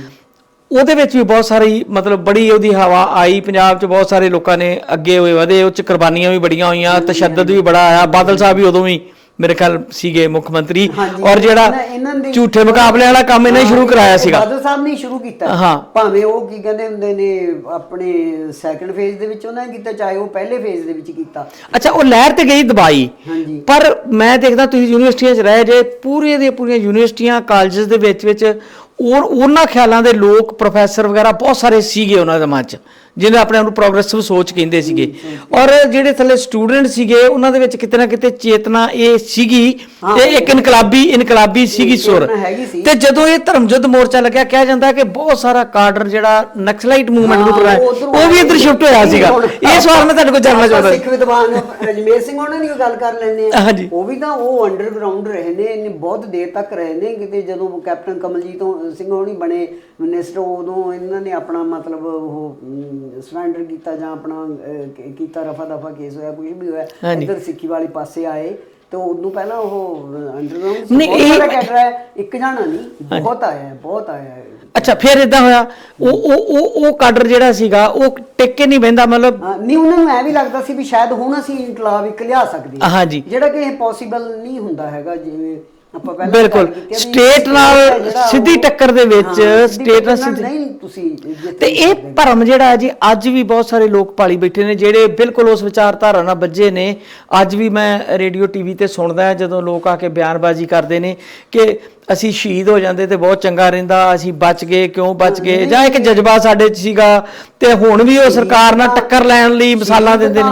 ਹੋ ਸਕਦੇ ਸੀ, ਹੁਣ ਵੀ ਹੋ ਜਾਣ, ਕੋਈ ਉਹਦੇ ਵਿੱਚ ਉਹ ਨਹੀਂ ਹੈ, ਰੌਲਾ ਨਹੀਂ ਹੈ। ਪਰ ਮਤਲਬ ਸੈਂਟਰਲ ਪਾਵਰ ਨਾਲ, ਕੇਂਦਰ ਨਾਲ, ਜਿਹਦੇ ਕੋਲ ਹਵਾਈ ਫੌਜ ਵੀ ਹੈ, ਜਿਹਦੇ ਕੋਲ ਮਤਲਬ ਆਪਣਾ ਕੀ ਕਹਿੰਦੇ ਨੇ ਦੂਸਰੀ ਆਹ ਹੈਗੀ ਆ ਸਥਲ ਵਾਲੀ ਵੀ ਹੈਗੀ ਆ, ਸਮੁੰਦਰੀ ਵੀ ਹੈਗੀ ਆ, ਉਹਨਾਂ ਨੂੰ ਤੁਸੀਂ ਕਿਵੇਂ ਟੱਕਰ ਲੈ ਲਓਗੇ? ਜਿੰਨੇ ਮਰਜ਼ੀ ਹਥਿਆਰ ਹੋਣ, ਤੁਸੀਂ ਵੱਧ ਤੋਂ ਵੱਧ ਕਿੰਨੇ ਬੰਦੇ ਭਰਤੀ ਕਰ ਲਓਗੇ? ਬਿਲਕੁਲ ਸਟੇਟ ਨਾਲ ਟੱਕਰ ਲੈਣੀ ਖੈਰ ਛੋਟਾ ਮੁਲਕ ਹੈ ਜਿਹੜਾ, ਉਹ ਵੀ ਵੱਡੇ ਮੁਲਕ ਨਾਲ ਟੱਕਰਾ ਨਹੀਂ ਕਰ ਸਕਦਾ ਹੈਗਾ। ਪੋਸੀਬਲ ਨਹੀਂ ਹੁੰਦਾ ਇਹਦੇ ਲਈ ਤੇ ਜਿਹੜੀ ਲੜਾਈ ਦੂਜੇ ਤਰੀਕੇ ਦੀ ਆ ਕਿ ਲੋਕਾਂ 'ਚ ਚੇਤਨਾ ਭਰੀ ਜਾਵੇ, ਲੋਕਾਂ ਨੂੰ ਸਿਆਣੇ ਬਣਾਇਆ ਜਾਵੇ, ਲੋਕੀ ਆਪਣੇ ਅਧਿਕਾਰਾਂ ਪ੍ਰਤੀ ਜਿਹੜੇ ਚੇਤਨ ਹੋਣ। ਤੁਸੀਂ ਹੁਣ ਮਤਲਬ ਸਪੋਜ਼ ਕੀਤਾ ਆਪਾਂ ਮੋਦੀ ਸਰਕਾਰ ਨੂੰ ਕਰੀਏ, ਉਹਨਾਂ ਵੀ ਤਾਂ one nation, one language, one religion ਵਾਲੀ ਗੱਲ ਕਰ ਰਹੇ ਨੇ। ਹੁਣ ਇਹੋ ਜਿਹੀਆਂ ਜਿਹੜੀਆਂ ਪਾਵਰਸ ਨੇ, ਫੋਰਸਸ ਨੇ, ਉਹਨਾਂ ਨੂੰ ਰੋਕਿਆ ਜਾ ਸਕਦਾ ਵੋਟ ਦੇ ਥਰੂ। ਤੁਸੀਂ ਰੋਕ ਸਕਦੇ ਹੋ, ਡੈਮੋਕ੍ਰੇਸੀ ਹੈ ਇਹ, ਮਾਡਰਨ ਯੁੱਗ ਦੇ, ਜਾਂ ਅੰਦੋਲਨ ਕਰਕੇ, ਸ਼ਾਂਤਮਈ ਅੰਦੋਲਨ ਕਰਕੇ ਉਹਨਾਂ ਨੂੰ ਮਜਬੂਰ ਕਰ ਸਕਦੇ ਹੋ ਵੀ ਤੁਸੀਂ। ਤੁਹਾਡੇ ਕੋਲ ਹਾਂਜੀ, ਇਹ ਸਾਧਨ ਹੈ, ਬਿਲਕੁਲ ਪ੍ਰੋਟੈਸਟ ਕਰ ਸਕਦੇ ਆ ਤੁਸੀਂ। ਅੱਛਾ, ਹੁਣ ਬਲੂ ਸਟਾਰ ਦੀ ਜਿਹੜੀ ਇਹ ਰੂਪਰੇਖਾ ਤੇ ਅਸੀਂ ਗੱਲ ਕਰ ਰਹੇ, ਜਿਹੜੀ ਇਹਨਾਂ ਸਰਕਾਰ ਨੇ ਬਣਾਈ ਸੀ ਡਾਕਟਰ ਸਾਹਿਬ, ਆਪਾਂ ਕੱਲ ਵੀ ਗੱਲ ਥੋੜੀ ਜਿਹੀ ਕਰ ਰਹੇ ਸੀ, ਇਹ ਅਚਾਨਕ ਵਰਤਾਰਾ ਨਹੀਂ ਸੀਗਾ। ਕਿਹਾ ਜਾਂਦਾ ਹੈ ਕਿ 8-9 ਮਹੀਨੇ ਪਹਿਲਾਂ ਦਰਬਾਰ ਸਾਹਿਬ ਦਾ ਮਾਡਲ ਬਣਾ ਕੇ ਬਕਾਇਦਾ ਆਰਮੀ ਨੂੰ ਪ੍ਰੈਕਟਿਸ ਵੀ ਕਰਾਈ ਗਈ ਸੀ। ਇਹ ਵੀ ਗੱਲਾਂ ਆਉਂਦੀਆਂ ਨੇ ਕਈ ਸਾਰੇ ਸਾਹਮਣੇ। ਪਰ ਕਈਆਂ ਦਾ ਇਹ ਵੀ ਕਹਿਣਾ ਹੈ ਜਿਹੜੇ ਮਿਲਦੇ ਰਹੇ ਨੇ ਜਾਂ ਉਹਨਾਂ ਨੇ ਮਿਲਟਰੀ ਵਾਲਿਆਂ, ਕਿ ਉਹਨਾਂ ਨੂੰ ਪਤਾ ਹੀ ਨਹੀਂ ਸੀਗਾ ਵੀ ਸਾਡੀ ਉੱਥੇ ਅੰਦਰ ਇੰਨੀ ਰੈਜ਼ਿਸਟੈਂਸ ਹੋਣੀ ਹੈ। ਇਸੇ ਕਰਕੇ ਪਹਿਲਾਂ ਪੈਦਲ ਗਈ ਹੈ ਫੌਜ, ਤੇ ਉਹਨਾਂ ਦਾ ਮੁਕਾਬਲਾ ਵੀ ਸਖਤ ਹੋਇਆ, ਨੁਕਸਾਨ ਵੀ ਹੋਇਆ, ਤੇ ਉਸ ਤੋਂ ਬਾਅਦ ਟੈਂਕ ਮਾਰੇ। ਇਹ ਮੈਨੂੰ ਲੱਗਦਾ ਕੁਝ ਚੀਜ਼ਾਂ ਨਾ ਧਾਰਨਾਵਾਂ ਬਣਾ ਲਈਆਂ ਜਾਂਦੀਆਂ ਡਾਕਟਰ ਸਾਹਿਬ। ਜਿੱਦਾਂ ਕਿਹਾ ਜਾਂਦਾ ਹੈ ਕਿ ਜਿਹੜੀ 1 ਤਰੀਕ ਸੀ, 1 ਜੂਨ, ਉਹ ਦਿਨ ਕੱਲੀ CRP ਦੇ ਫਾਇਰ ਕਰਦੀ ਸੀ, ਉਹ ਇਹ ਦੇਖਣ ਲਈ ਕਿ ਅੱਗੋਂ ਜਦੋਂ ਰਿਟੈਲੀਏਸ਼ਨ ਹੋਊਗੀ ਤੇ ਸਾਨੂੰ ਉਹਨਾਂ ਦੇ ਮੋਰਚਿਆਂ ਦੀ ਨਿਸ਼ਾਨਦੇਹੀ ਸ਼ਾਇਦ ਸਟ੍ਰੈਟਜੀ ਹੋ ਸਕਦੀ ਹੈ, ਇਹ 'ਚ ਕੋਈ ਸ਼ੱਕ ਨਹੀਂ ਆ। ਪਰ ਜਦੋਂ ਤੁਸੀਂ ਮਤਲਬ ਕਿਤੇ ਵੀ ਫੌਜ ਵਾੜੋਗੇ, ਉਹ ਕੋਈ ਨਾ ਕੋਈ ਸਟ੍ਰੈਟਜੀ ਤਾਂ ਬਣਾਉਣੀ ਹੁੰਦੀ ਹੈ। ਪਰ ਮੇਰਾ ਆਪਣਾ ਇਹ ਸੋਚਣਾ ਹੈ ਕਿ ਇਹ ਇੰਦਰਾ ਗਾਂਧੀ ਨੇ ਬਹੁਤ ਗਲਤ ਸਟੈਪ ਲਿਆ। ਨਹੀਂ, ਸਟੈਪ ਤੇ ਗਲਤ ਹੋ ਸਕਦੇ ਨੇ, ਇਹ 'ਚ ਤੇ ਦੋ ਰਾਵਾਂ ਹੀ ਨਹੀਂ। ਪਰ ਜਿਹੜੀ ਗੱਲ ਇਹ ਕਹੀ ਜਾਂਦੀ ਹੈ ਨਾ ਜੀ ਕਿ ਬੜਾ ਜ਼ਬਰਦਸਤ ਮੁਕਾਬਲਾ ਹੋਇਆ ਤੇ ਇਦਾਂ ਹੋਇਆ, ਜਨਰਲ ਸ਼ਬੇਗ ਸਿੰਘ ਨੇ ਬਹੁਤ ਵਧੀਆ ਬੰਕਰ ਬਣਾਏ ਸੀ, ਪਰ ਜਿੱਤੋਂ ਰੇਸ਼ੋ ਦਾ ਸਵਾਲ ਹੈ, ਰੇਸ਼ੋ 'ਚ ਤੁਸੀਂ ਨਹੀਂ ਜਿੱਤ ਸਕਦੇ। ਅਸੀਂ ਉਸ ਤਰ੍ਹਾਂ ਨਹੀਂ, ਨਾ ਵੈਪਨ ਉਹਨਾਂ ਕੋਲ ਇਸ ਤਰ੍ਹਾਂ ਦੇ ਸੀ, ਨਾ ਸਟ੍ਰੈਟਜੀ ਉਦਾਂ ਦੀ ਬਣ ਸਕਦੀ ਸੀ, ਚਾਹੇ ਜਨਰਲ ਆਪ ਵੀ ਸੀਗਾ, ਇੱਕ ਸਿੱਖਿਅਤ ਫੌਜ ਸੀਗੀ ਪੂਰੀ ਦੀ ਪੂਰੀ, ਔਰ ਉਹਦਾ ਮੁਕਾਬਲਾ ਜਿਹੜਾ ਇਸ ਤਰ੍ਹਾਂ ਕਰਨਾ ਜਿਹੜਾ ਉਹ ਸੰਭਵ ਹੈ ਹੀ ਨਹੀਂ ਸੀ। ਇਹ ਲੋਕਾਂ ਨੂੰ ਇਸੇ ਕਰਕੇ ਦਰਬਾਰ ਸਾਹਿਬ ਨੂੰ ਇਸ ਚੀਜ਼ ਦਾ ਮਤਲਬ ਨਹੀਂ ਸੀ ਬਣਾਉਣਾ ਚਾਹੀਦਾ ਸਥਾਨ ਵੀ ਜਿੱਥੇ ਮੋਰਚੇ ਬਣਾਏ ਜਾਣ, ਤੇ ਕਿਉਂ ਬੇਹਰਮਤੀ ਤਾਂ ਹੋਈ ਹੈ ਨਾ, ਕੱਲੀ ਬੇਹਰਮਤੀ ਨਹੀਂ ਹੋਈ, ਸਿੱਖਾਂ ਦਾ ਨੁਕਸਾਨ ਬਹੁਤ ਜ਼ਿਆਦਾ ਹੋਇਆ। ਕੱਲਾ ਸ਼ਹੀਦੀਆਂ ਪਾਉਣ ਦਾ ਨਹੀਂ, ਕਿਵੇਂ ਆਈਸੋਲੇਟਡ ਹੋ ਗਏ, ਸਿਰਫ ਆਈਸੋਲੇਟਡ ਨਹੀਂ ਹੋਏ, ਫਿਰ ਤੁਸੀਂ ਦੇਖਿਆ ਵੀ ਜਿਹੜੇ ਆਪਣਾ ਮਤਲਬ ਦੰਗੇ ਨਹੀਂ, ਮੈਂ ਉਹਨਾਂ ਨੂੰ ਕਹਾਂਗੀ ਨਸਲਕੁਸ਼ੀ ਉਹ ਕਹੋ ਤੁਸੀਂ, ਜਾਂ ਮਤਲਬ ਦਿੱਲੀ ਵਾਲਾ ਜਿਹੜਾ ਘਟਨਾਕ੍ਰਮ ਹੋਇਆ ਬਾਅਦ ਚ, ਘਟਨਾ ਹੋਈ, ਹੋਰ ਸ਼ਹਿਰਾਂ ਦੇ ਵਿੱਚ ਵੀ ਹੋਈ, ਉਹ ਨਹੀਂ ਬਾਅਦ ਚ ਬੜਾ ਸੰਤਾਪ ਭੁਗਤਿਆ ਜੀ, ਲੰਬਾ ਬਹੁਤ ਨਹੀਂ। ਦੇਖੋ ਇਹ ਹੁਣ ਤੱਕ ਸਿੱਖਾਂ ਦਾ ਇੰਪ੍ਰੈਸ਼ਨ ਠੀਕ ਨਹੀਂ ਸੀ ਹੋਇਆ, ਇਹ ਮੇਰਾ ਮੰਨਣਾ, ਮੈਂ ਗਲਤ ਵੀ ਹੋ ਸਕਦੀ ਹਾਂ, ਕਿ ਆਹ ਜਿਹੜਾ ਕਿਸਾਨ ਮੋਰਚਾ ਲੱਗਿਆ ਇਹਨੇ ਐਕਚੁਅਲੀ ਬਾਕੀ ਹਿੰਦੁਸਤਾਨ ਨੂੰ ਸੁਨੇਹਾ ਦਿੱਤਾ ਕਿ ਸਿੱਖਾਂ ਦਾ ਆਹ ਸਰੂਪ ਵੀ ਹੈ, ਸਿਰਫ ਉਹ ਨਹੀਂ ਜਿਹੜਾ ਤੁਸੀਂ ਖਾੜਕੂ ਕਰਕੇ ਜਾਣਦੇ ਹੋ, ਜਿਹਨੂੰ ਇਹਨੂੰ ਡਾਕਟਰ ਸਾਹਿਬ ਜਿਹੜੀ ਇਹ ਪਿਛਲਾ ਘਟਨਾਕ੍ਰਮ ਜਿਹਨੂੰ ਆਪਾਂ ਡਿਸਕਸ ਕਰ ਰਹੇ ਹਾਂ ਨਾ, ਬਲੂ ਸਟਾਰ ਵਾਲਾ, ਜਿਹਨੂੰ ਕਾਲਾ ਦੌਰ ਵੀ ਕਹਿੰਦੇ ਆ ਜਾਂ ਉਹ ਦਹਿਸ਼ਤਗਰਦੀ ਦਾ ਦੌਰ ਕਹਿੰਦੇ ਆ, ਉਹਦੇ ਜਿਹੜੇ ਸਿੱਟੇ ਨਿਕਲੇ, ਉਹਦੇ ਤੋਂ ਜਿਹੜੇ ਕੌਮ ਨੇ ਸਬਕ ਲਏ, ਉਹਦਾ ਇੱਕ ਹਿੱਸਾ ਹੈ ਜਿਹੜਾ ਗਵਾਚਿਆ ਹੋਇਆ ਸਵੈਮਾਨ ਸੀਗਾ, ਉਹਨੂੰ ਬਹਾਲ ਕੀਤਾ, ਉਹ ਬਹਾਲ ਕਰਨ ਲਈ ਆਪਣੀ ਸੇਵਾ ਦੇ ਰਾਹੀਂ, ਆਪਣੀ ਉੱਥੇ ਜਾਤ ਪਾਤ ਦੀ ਬਿਲਕੁਲ ਗੱਲ ਖਤਮ ਕਰਕੇ। ਦੇਖੋ ਫਿਰ ਵੀ ਜਿਵੇਂ 4 ਦਰਵਾਜ਼ੇ ਦਰਬਾਰ ਸਾਹਿਬ ਦੇ ਰੱਖੇ ਹੋਏ ਨੇ, ਉੱਥੇ ਹੁਣ ਉੱਥੇ ਹਿੰਦੂ, ਸਿੱਖ, ਮੁਸਲਮਾਨ, ਈਸਾਈ, ਬੋਧੀ ਵੀ ਆਉਂਦੇ ਨੇ ਉੱਥੇ, ਮੈਂ ਤਕਰੀਬਨ ਮੈਂ ਸਾਰੇ ਦੇਖਦੀ ਹਾਂ ਪ੍ਰੋਗਰਾਮ, ਵੀ ਉਹ ਸਾਰਾ ਜਿਹੜਾ ਇਕਜੁੱਟ ਕਰਨ ਵਾਲਾ ਹੈ ਨਾ, ਤੇ ਟਕੈਤ ਨੇ ਐਵੇਂ ਤਾਂ ਨਹੀਂ ਕਿਹਾ ਵੀ ਪੰਜਾਬ ਸਾਡਾ ਸਾਨੂੰ ਲੀਡ ਕਰ ਰਿਹਾ, ਇਹਨਾਂ ਕੋਲ ਹੀ ਰਹਿਣਾ, ਇਹ 'ਚ ਕੋਈ ਸ਼ੱਕ ਨਹੀਂ। ਉਹਦੇ ਵਿੱਚ ਸਿੱਖ ਉਹ ਸਾਰੇ ਹੈਰਾਨ ਹੁੰਦੇ ਨੇ ਨਾ, ਬਹੁਤ ਬੰਦਿਆਂ ਨੇ ਇਸ ਕਿਸਮ ਦੇ ਬਿਆਨ ਆਏ ਨੇ ਵੀ ਜਿਸ ਤਰ੍ਹਾਂ ਸਿੱਖ ਸੇਵਾ ਕਰਦੇ ਨੇ ਜਾਂ ਗੁਰਦੁਆਰਿਆਂ ਵੱਲੋਂ, ਈਵਨ ਹੁਣ COVID-19 ਦੀ ਜੋ ਚੱਲ ਰਹੀ ਹੈ ਉਹਦੇ ਵਿੱਚ ਵੀ ਜਿਵੇਂ ਸੇਵਾ ਕੀਤੀ ਹੈ, ਲੋਕਾਂ ਨੂੰ ਸਾਂਭਿਆ, ਲਾਸ਼ਾਂ ਵੀ ਸਾਂਭੀਆਂ ਨੇ, ਉਹਨਾਂ ਨੂੰ ਸੰਸਕਾਰ ਕਰਨ ਦੇ ਵੀ ਪ੍ਰਬੰਧ ਕੀਤੇ ਨੇ, ਆਕਸੀਜਨ ਵੰਡੀ ਹੈ, ਉਹ ਤੋਂ ਸਾਰਾ ਹਿੰਦੁਸਤਾਨ ਪ੍ਰਭਾਵਿਤ ਹੋਇਆ ਹੈ ਨਾ। ਡਾਕਟਰ ਸਾਹਿਬ ਇਹ ਤਾਂ ਕਿਤੇ ਨਾ ਕਿਤੇ ਫਿਰ ਸਿੱਖ ਦਰਸ਼ਨ ਦਾ ਹਿੱਸਾ ਨਾ, ਜਿਹਦੇ ਬਿਲਕੁਲ ਹਾਂਜੀ, ਇਹ ਕਿਉਂਕਿ ਸਾਡੀ ਸਿੱਖ ਫਿਲਾਸਫੀ ਦਾ ਹਿੱਸਾ ਹੈ ਕਿ ਜਿਹੜਾ ਸੇਵਾ ਆ, ਨਿਸ਼ਕਾਮ ਸੇਵਾ ਜਿਹੜੀ ਆ, ਉਹ ਸਾਡੇ ਧਰਮ ਦਾ ਇੱਕ ਅਟੁੱਟ ਅੰਗ ਹੈ, ਭੁੱਖੇ ਨੂੰ ਰੋਟੀ ਖਵਾਉਣਾ, ਆਸਰਾ ਦੇਣਾ, ਐਵੇਂ ਹੀ ਨਹੀਂ ਸ਼ੁਰੂ, ਮਾੜੇ ਨਾਲ ਖੜੇ ਹੋਣਾ, ਹਾਂਜੀ ਹਾਂਜੀ, ਇਹ ਤੇ ਸਿੱਖੀ ਦੇ ਮੁੱਢਲੇ ਸਿਧਾਂਤਾਂ ਚ ਹੈ ਜੀ। ਸਾਡੀਆਂ ਜਿਹੜੀਆਂ ਗਿਰਾਵਟਾਂ ਆਈਆਂ ਉਹਦਾ ਕਾਰਨ ਵੀ ਇਹੀ ਸੀ ਕਿ ਅਸੀਂ ਬਾਬੇ ਦੀ ਫਿਲਾਸਫੀ ਛੱਡ ਕੇ ਕਿ ਸਾਡੇ 'ਚ ਜਾਤ ਪਾਤ ਨਹੀਂ ਹੋਣੀ ਚਾਹੀਦੀ, ਸਾਡੇ 'ਚ ਨਸ਼ੇ ਨਹੀਂ ਹੋਣੇ ਚਾਹੀਦੇ, ਉਹਨੇ ਸਾਨੂੰ ਮਤਲਬ ਤੁਸੀਂ ਦੇਖੋ ਈਵਨ ਅਕਾਲੀ ਦਲ ਦੇ ਵਿੱਚ ਵੀ ਆਪਾਂ ਇੱਕ ਰਾਗੀ ਸਿੰਘ ਦੇ ਪਿੱਛੇ ਜਿਹੇ ਬਿਆਨ ਪੜ੍ਹ ਰਹੇ ਸੀਗੇ ਵੀ ਕਿਵੇਂ ਟਰੀਟ ਕੀਤਾ ਜਾਂਦਾ ਉਹਦੇ ਨਾਲ, ਹੈ ਨਾ, ਉਹ ਮਤਲਬ ਸ਼ਡਿਊਲ ਕਾਸਟ ਵਿੱਚੋਂ ਸੀਗਾ, ਤੇ ਉਹ ਅਸੀਂ ਬਾਬੇ ਦੇ ਸਿਧਾਂਤ ਨੂੰ ਛੱਡ ਦਿੱਤਾ ਨਾ, ਮਾਰ ਵੀ ਤਾਂ ਖਾਧੀ ਹੈ, ਉਹ 'ਚ ਤੇ ਕੋਈ ਦੋ ਰਾਵਾਂ ਨਹੀਂ ਡਾਕਟਰ ਸਾਹਿਬ। ਪਿੱਛੇ ਜੇ ਸਾਡੇ ਉਹ ਪਦਮ ਸ਼੍ਰੀ ਬਹੁਤ ਵੱਡੇ ਦਰਬਾਰ ਸਾਹਿਬ ਦੇ ਰਾਗੀ ਜਿਹੜਾ ਕਰੋਨਾ ਨਾਲ ਡੈਥ ਹੋਈ ਹੈ, ਉਹਨਾਂ ਦਾ ਬਿਆਨ ਸੀ, ਉਹਨਾਂ ਦਾ ਬਿਹੇਵ ਹੀ ਕਿਦਾਂ ਕੀਤਾ, ਉਹਨਾਂ ਦੇ ਸੰਸਕਾਰ ਨੂੰ ਕਿਦਾਂ ਰੋਕਿਆ, ਯਾਨੀ ਕਿ ਸਾਡੇ 'ਚ ਉਹ ਗਿਰਾਵਟ ਆਈ। ਉਹ ਜਿਹੜੀ ਜਦੋਂ ਤੁਸੀਂ ਸਿਧਾਂਤ ਨਾਲੋਂ ਦੇਖੋ, ਬਾਣੀ ਤੇ ਬਾਣਾ ਇਹਨਾਂ ਨੇ ਸਮਤੋਲ ਵਿੱਚ ਚੱਲਣਾ ਹੈ ਨਾ। ਜੇ ਅਸੀਂ ਕਹੀਏ ਕਿ ਨਹੀਂ ਮਤਲਬ ਸਿੱਖ ਸਰੂਪ ਹੋਣਾ ਚਾਹੀਦਾ, ਪਰ ਬਾਣੀ ਜੋ ਸਾਨੂੰ ਬਾਣੀ 'ਚ ਦੱਸਿਆ ਗਿਆ, ਜੋ ਗੁਰੂ ਨਾਨਕ ਨੇ ਸਿਧਾਂਤ ਦਿੱਤੇ, ਅਸੀਂ ਉਹਨਾਂ ਤੋਂ ਪਿੱਛੇ ਛੱਡ ਕੇ ਫਿਰ ਉਹ ਤਾਂ ਖੁਆਰ ਤਾਂ ਹੋਣਾ ਹੀ ਹੋਣਾ ਹੈ। ਸੋ ਡਾਕਟਰ ਸਾਹਿਬ 2 ਤਰੀਕ ਹੈ ਅੱਜ, 2 ਤਰੀਕ ਪਹਿਲੀ ਤਰੀਕ ਵਾਲੇ ਦਿਨ ਤੇ CRP ਨੇ ਗੋਲੀ ਚਲਾ ਕੇ ਤੇ ਵੇਖਿਆ ਵੀ ਕਿੱਥੇ ਕੀ ਹੋਇਆ। 2 ਤਰੀਕ ਦੀ ਕੋਈ ਵੱਡੀ ਘਟਨਾ ਤੁਹਾਨੂੰ ਯਾਦ ਹੋਵੇ ਵੀ 2 ਤਰੀਕ ਵਾਲੇ ਦਿਨ ਕੀ ਹੋਇਆ? ਅਸਲ 'ਚ ਆਰਮੀ ਤੇ ਕਹਿੰਦੇ 4 ਤਰੀਕ ਰਾਤ ਨੂੰ ਇੰਟਰ ਕੀਤੀ ਹੈ ਨਾ, ਫਿਰ ਟੈਂਕ ਵਗੈਰਾ ਲੈ ਕੇ, ਜਦੋਂ ਉਹਨਾਂ ਨੂੰ ਲੱਗਿਆ ਕਿ ਰੈਡੀਏਸ਼ਨ ਬਹੁਤ ਤਗੜੀ ਆ ਤੇ ਉਹਦੇ ਲਈ ਸਾਡੇ ਕੋਲ ਇਦਾਂ ਬਹੁਤ ਸਾਰੇ ਨੁਕਸਾਨ ਹੋ ਸਕਦਾ। ਆਰਮੀ ਮੂਵ ਕਈ ਦਿਨ ਪਹਿਲਾਂ ਹੀ ਹੋਣੀ ਸ਼ੁਰੂ ਹੋ ਗਈ ਸੀਗੀ। ਨਹੀਂ, ਦਰਬਾਰ ਸਾਹਿਬ ਦੇ ਅੰਦਰ ਦਾਖਲ ਹੋਣ ਦੀ ਜਿਹੜੀ ਗੱਲ, ਦਰਬਾਰ ਸਾਹਿਬ ਦੇ ਅੰਦਰ ਤਾਂ ਕਰਫਿਊ ਤਾਂ ਪਹਿਲੀ ਤਰੀਕ ਤੋਂ ਹੀ ਲਾ ਦਿੱਤਾ ਗਿਆ ਸੀਗਾ। ਹਾਂਜੀ, ਕਰਫਿਊ ਤਾਂ ਲੱਗ ਗਿਆ, ਪਿੰਡਾਂ ਦੇ ਪਿੰਡ ਜਾ ਕੇ ਘੇਰ ਲੈ ਗਏ। ਬਾਅਦ ਚ ਉਹਨੂੰ ਆਪਰੇਸ਼ਨ ਵੁੱਡ ਰੋਜ਼ ਦਾ ਨਾਮ ਦਿੱਤਾ ਗਿਆ ਸੀ। ਮੈਨੂੰ ਯਾਦ ਹੈ ਕਿ ਬਾਹਰ ਪਿੰਡਾਂ ਤੋਂ ਵੀ ਲੋਕ ਜਿਹੜੇ ਸ਼ਹਿਰ ਵੱਲ ਨੂੰ ਵਧਣੇ ਸ਼ੁਰੂ ਹੋਏ, ਉਹਨਾਂ ਨੂੰ ਰੋਕਿਆ ਗਿਆ। ਪਰ ਇਹ 6 ਤਰੀਕ ਤੋਂ ਬਾਅਦ ਦੀਆਂ ਘਟਨਾਵਾਂ ਨੇ। ਪਰ ਜਿਹੜੀ ਅੱਜ 2 ਤਰੀਕ ਵਾਲੇ ਦਿਨ ਦੀ ਕੋਈ ਘਟਨਾ ਤੁਹਾਨੂੰ ਯਾਦ ਆਉਂਦੀ ਹੋਵੇ ਤੇ 2 ਤਰੀਕ ਵਾਲੇ ਦਿਨ ਰੁਕ ਕੇ ਫਾਇਰਿੰਗ ਹੁੰਦੀ ਰਹੀ ਜਾਂ ਅੱਗੋਂ ਮੁਕਾਬਲਾ ਹੁੰਦਾ ਰਿਹਾ, ਪਾਰਟਿਕੂਲਰ ਮੈਨੂੰ ਕੋਈ ਯਾਦ ਨਹੀਂ ਹੈਗੀ। ਆਪਣਾ ਮਤਲਬ ਨਾ ਜਿਹੜਾ ਹੁਣ ਮੈਂ ਤਾਂ ਇਹ ਸੋਚਦੀ ਨਹੀਂ ਵੀ ਇਹ ਵੀ ਇੱਕ ਟ੍ਰੈਜਿਕ ਪੱਖ ਸੀ, ਜਿਹੜੇ ਕਤਲ ਵਿਦਨ ਦਾ ਜਿਵੇਂ ਹੁਣ ਅਟਵਾਲ ਗਿਆ ਸੀ ਹੈ ਨਾ, ਉਹਦਾ ਉੱਥੇ ਕਤਲ ਹੋਇਆ ਜਾਂ ਇਸ ਕਿਸਮ ਦੇ, ਇਹ ਇਦਾਂ ਦੀਆਂ ਘਟਨਾਵਾਂ ਨਹੀਂ ਸੀ ਹੋਣੀਆਂ ਚਾਹੀਦੀਆਂ। ਉਹ ਵੀ ਇੱਕ ਮੋੜ ਸੀਗਾ ਬੜਾ ਵੱਡਾ ਜਿਹੜਾ ਤੁਸੀਂ ਜ਼ਿਕਰ ਕੀਤਾ, ਅਟਵਾਲ ਦਾ ਕਤਲ ਹੋਣਾ ਇੱਕ ਬੜਾ ਵੱਡਾ ਮੋੜ ਸੀਗਾ। ਤੇ ਸੋਢੀ ਰਾਂ ਦਾ ਉਹ ਜਿਹੜਾ ਉਹ ਇੱਕ ਐਪੀਸੋਡ ਬੜਾ ਅਲੱਗ ਤਰ੍ਹਾਂ ਦਾ ਆ, ਕਿਸ ਤਰ੍ਹਾਂ ਆਪਸੀ ਗੈਲਰੀਆਂ ਔਰ ਕਿਸ ਤਰ੍ਹਾਂ ਦੇ ਲੋਕ ਉਹਦੇ ਵਿੱਚ ਸ਼ਾਮਲ ਹੋ ਗਏ ਸੀਗੇ। ਕਿਉਂਕਿ ਵੇਖੋ ਸਧਾਰਨ ਵਿਅਕਤੀ ਜਿਹੜਾ ਨਾ ਜੀ, ਉਹ ਭਾਵੇਂ ਜਿੰਨਾ ਮਰਜ਼ੀ ਅਸੀਂ ਮਾਰਸ਼ਲ ਕੌਮ ਕਹਿ ਲਈਏ, ਸਾਰਾ ਕੁਝ ਆਪਣਾ ਘਰ-ਬਾਰ ਬਾਰ ਛੱਡ ਕੇ ਬਹੁਤ ਘੱਟ ਆਉਂਦਾ।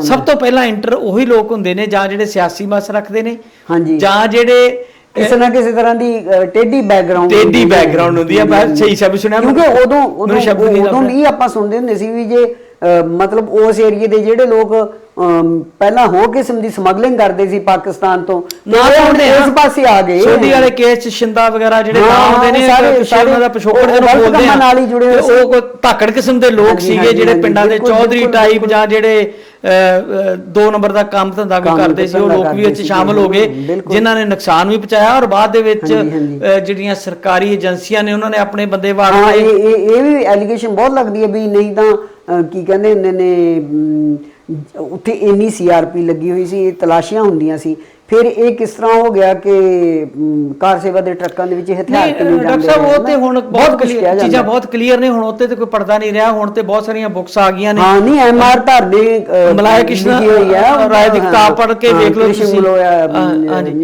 ਉਹਨੇ ਕਿਤਾਬ ਲਿਖੀ ਜਿਹੜੀ ਆ ਓਪਨ ਸੀਕ੍ਰੇਟ, ਉਹਦੇ ਵਿੱਚ ਉਹਨੇ ਸਾਰੀ ਦੱਸੇ ਕਿੱਦਾਂ ਸੀ ਫਰੂਟ ਦੀਆਂ ਟੋਕਰੀਆਂ 'ਚ ਸਾਲਟਾਂ ਭੇਜਦੇ ਰਹੇ। ਹਾਰਵੈਸਟ ਵਿੱਚ ਵੀ ਉਹਨੇ ਲਿਖਿਆ ਹੈ, ਓਪਨ ਸੀਕ੍ਰੇਟਸ ਵਿੱਚ ਵੀ ਉਹਨੇ ਸਾਰਾ ਦੱਸਿਆ ਵੀ ਕਿਹੜੇ ਅਸਾਮ ਵਗੈਰਾ 'ਚ ਵੀ ਜਾਂ ਪੰਜਾਬ 'ਚ ਵੀ ਕਿਸ ਤਰ੍ਹਾਂ ਅਸੀਂ ਗੰਢਦੇ ਹਾਂ। ਫਿਰ ਹੁਣ ਤਾਂ ਉਹ ਜੀਬੀਐਸ ਸਿੰਘ ਦੀ ਸਿੱਧੂ ਦੀ ਕਿਤਾਬ ਵੀ ਆ ਗਈ ਹੋਈ ਆ। ਹਾਂਜੀ, ਜਿੰਨੀਆਂ ਟੈਰਰਿਸਟ ਐਕਟੀਵਿਟੀਜ਼ ਹਿੰਦੁਸਤਾਨ 'ਚ ਹੁੰਦੀਆਂ ਸੀ, ਉਹਨੂੰ ਕਾਊਂਟਰ ਕਰਨ ਲਈ ਜਿਹੜੇ ਦਾ ਪੇਜ ਆਈਬੀ ਵਗੈਰਾ ਕਰਦੀਆਂ ਸੀ, ਉਹ ਸੇਮ ਦਾ ਪੇਜ ਪੰਜਾਬ ਵਿੱਚ ਵੀ ਖੇਡੇ ਗਏ ਆਪਣੇ ਕੀਤੇ ਜੀ। ਜਿਹੜੇ ਇੱਥੋਂ ਦੀ ਲੀਡਰਸ਼ਿਪ ਸੀ ਉਹਨਾਂ ਨੂੰ ਵੀ ਦਾਗੀ ਕੀਤਾ ਗਿਆ।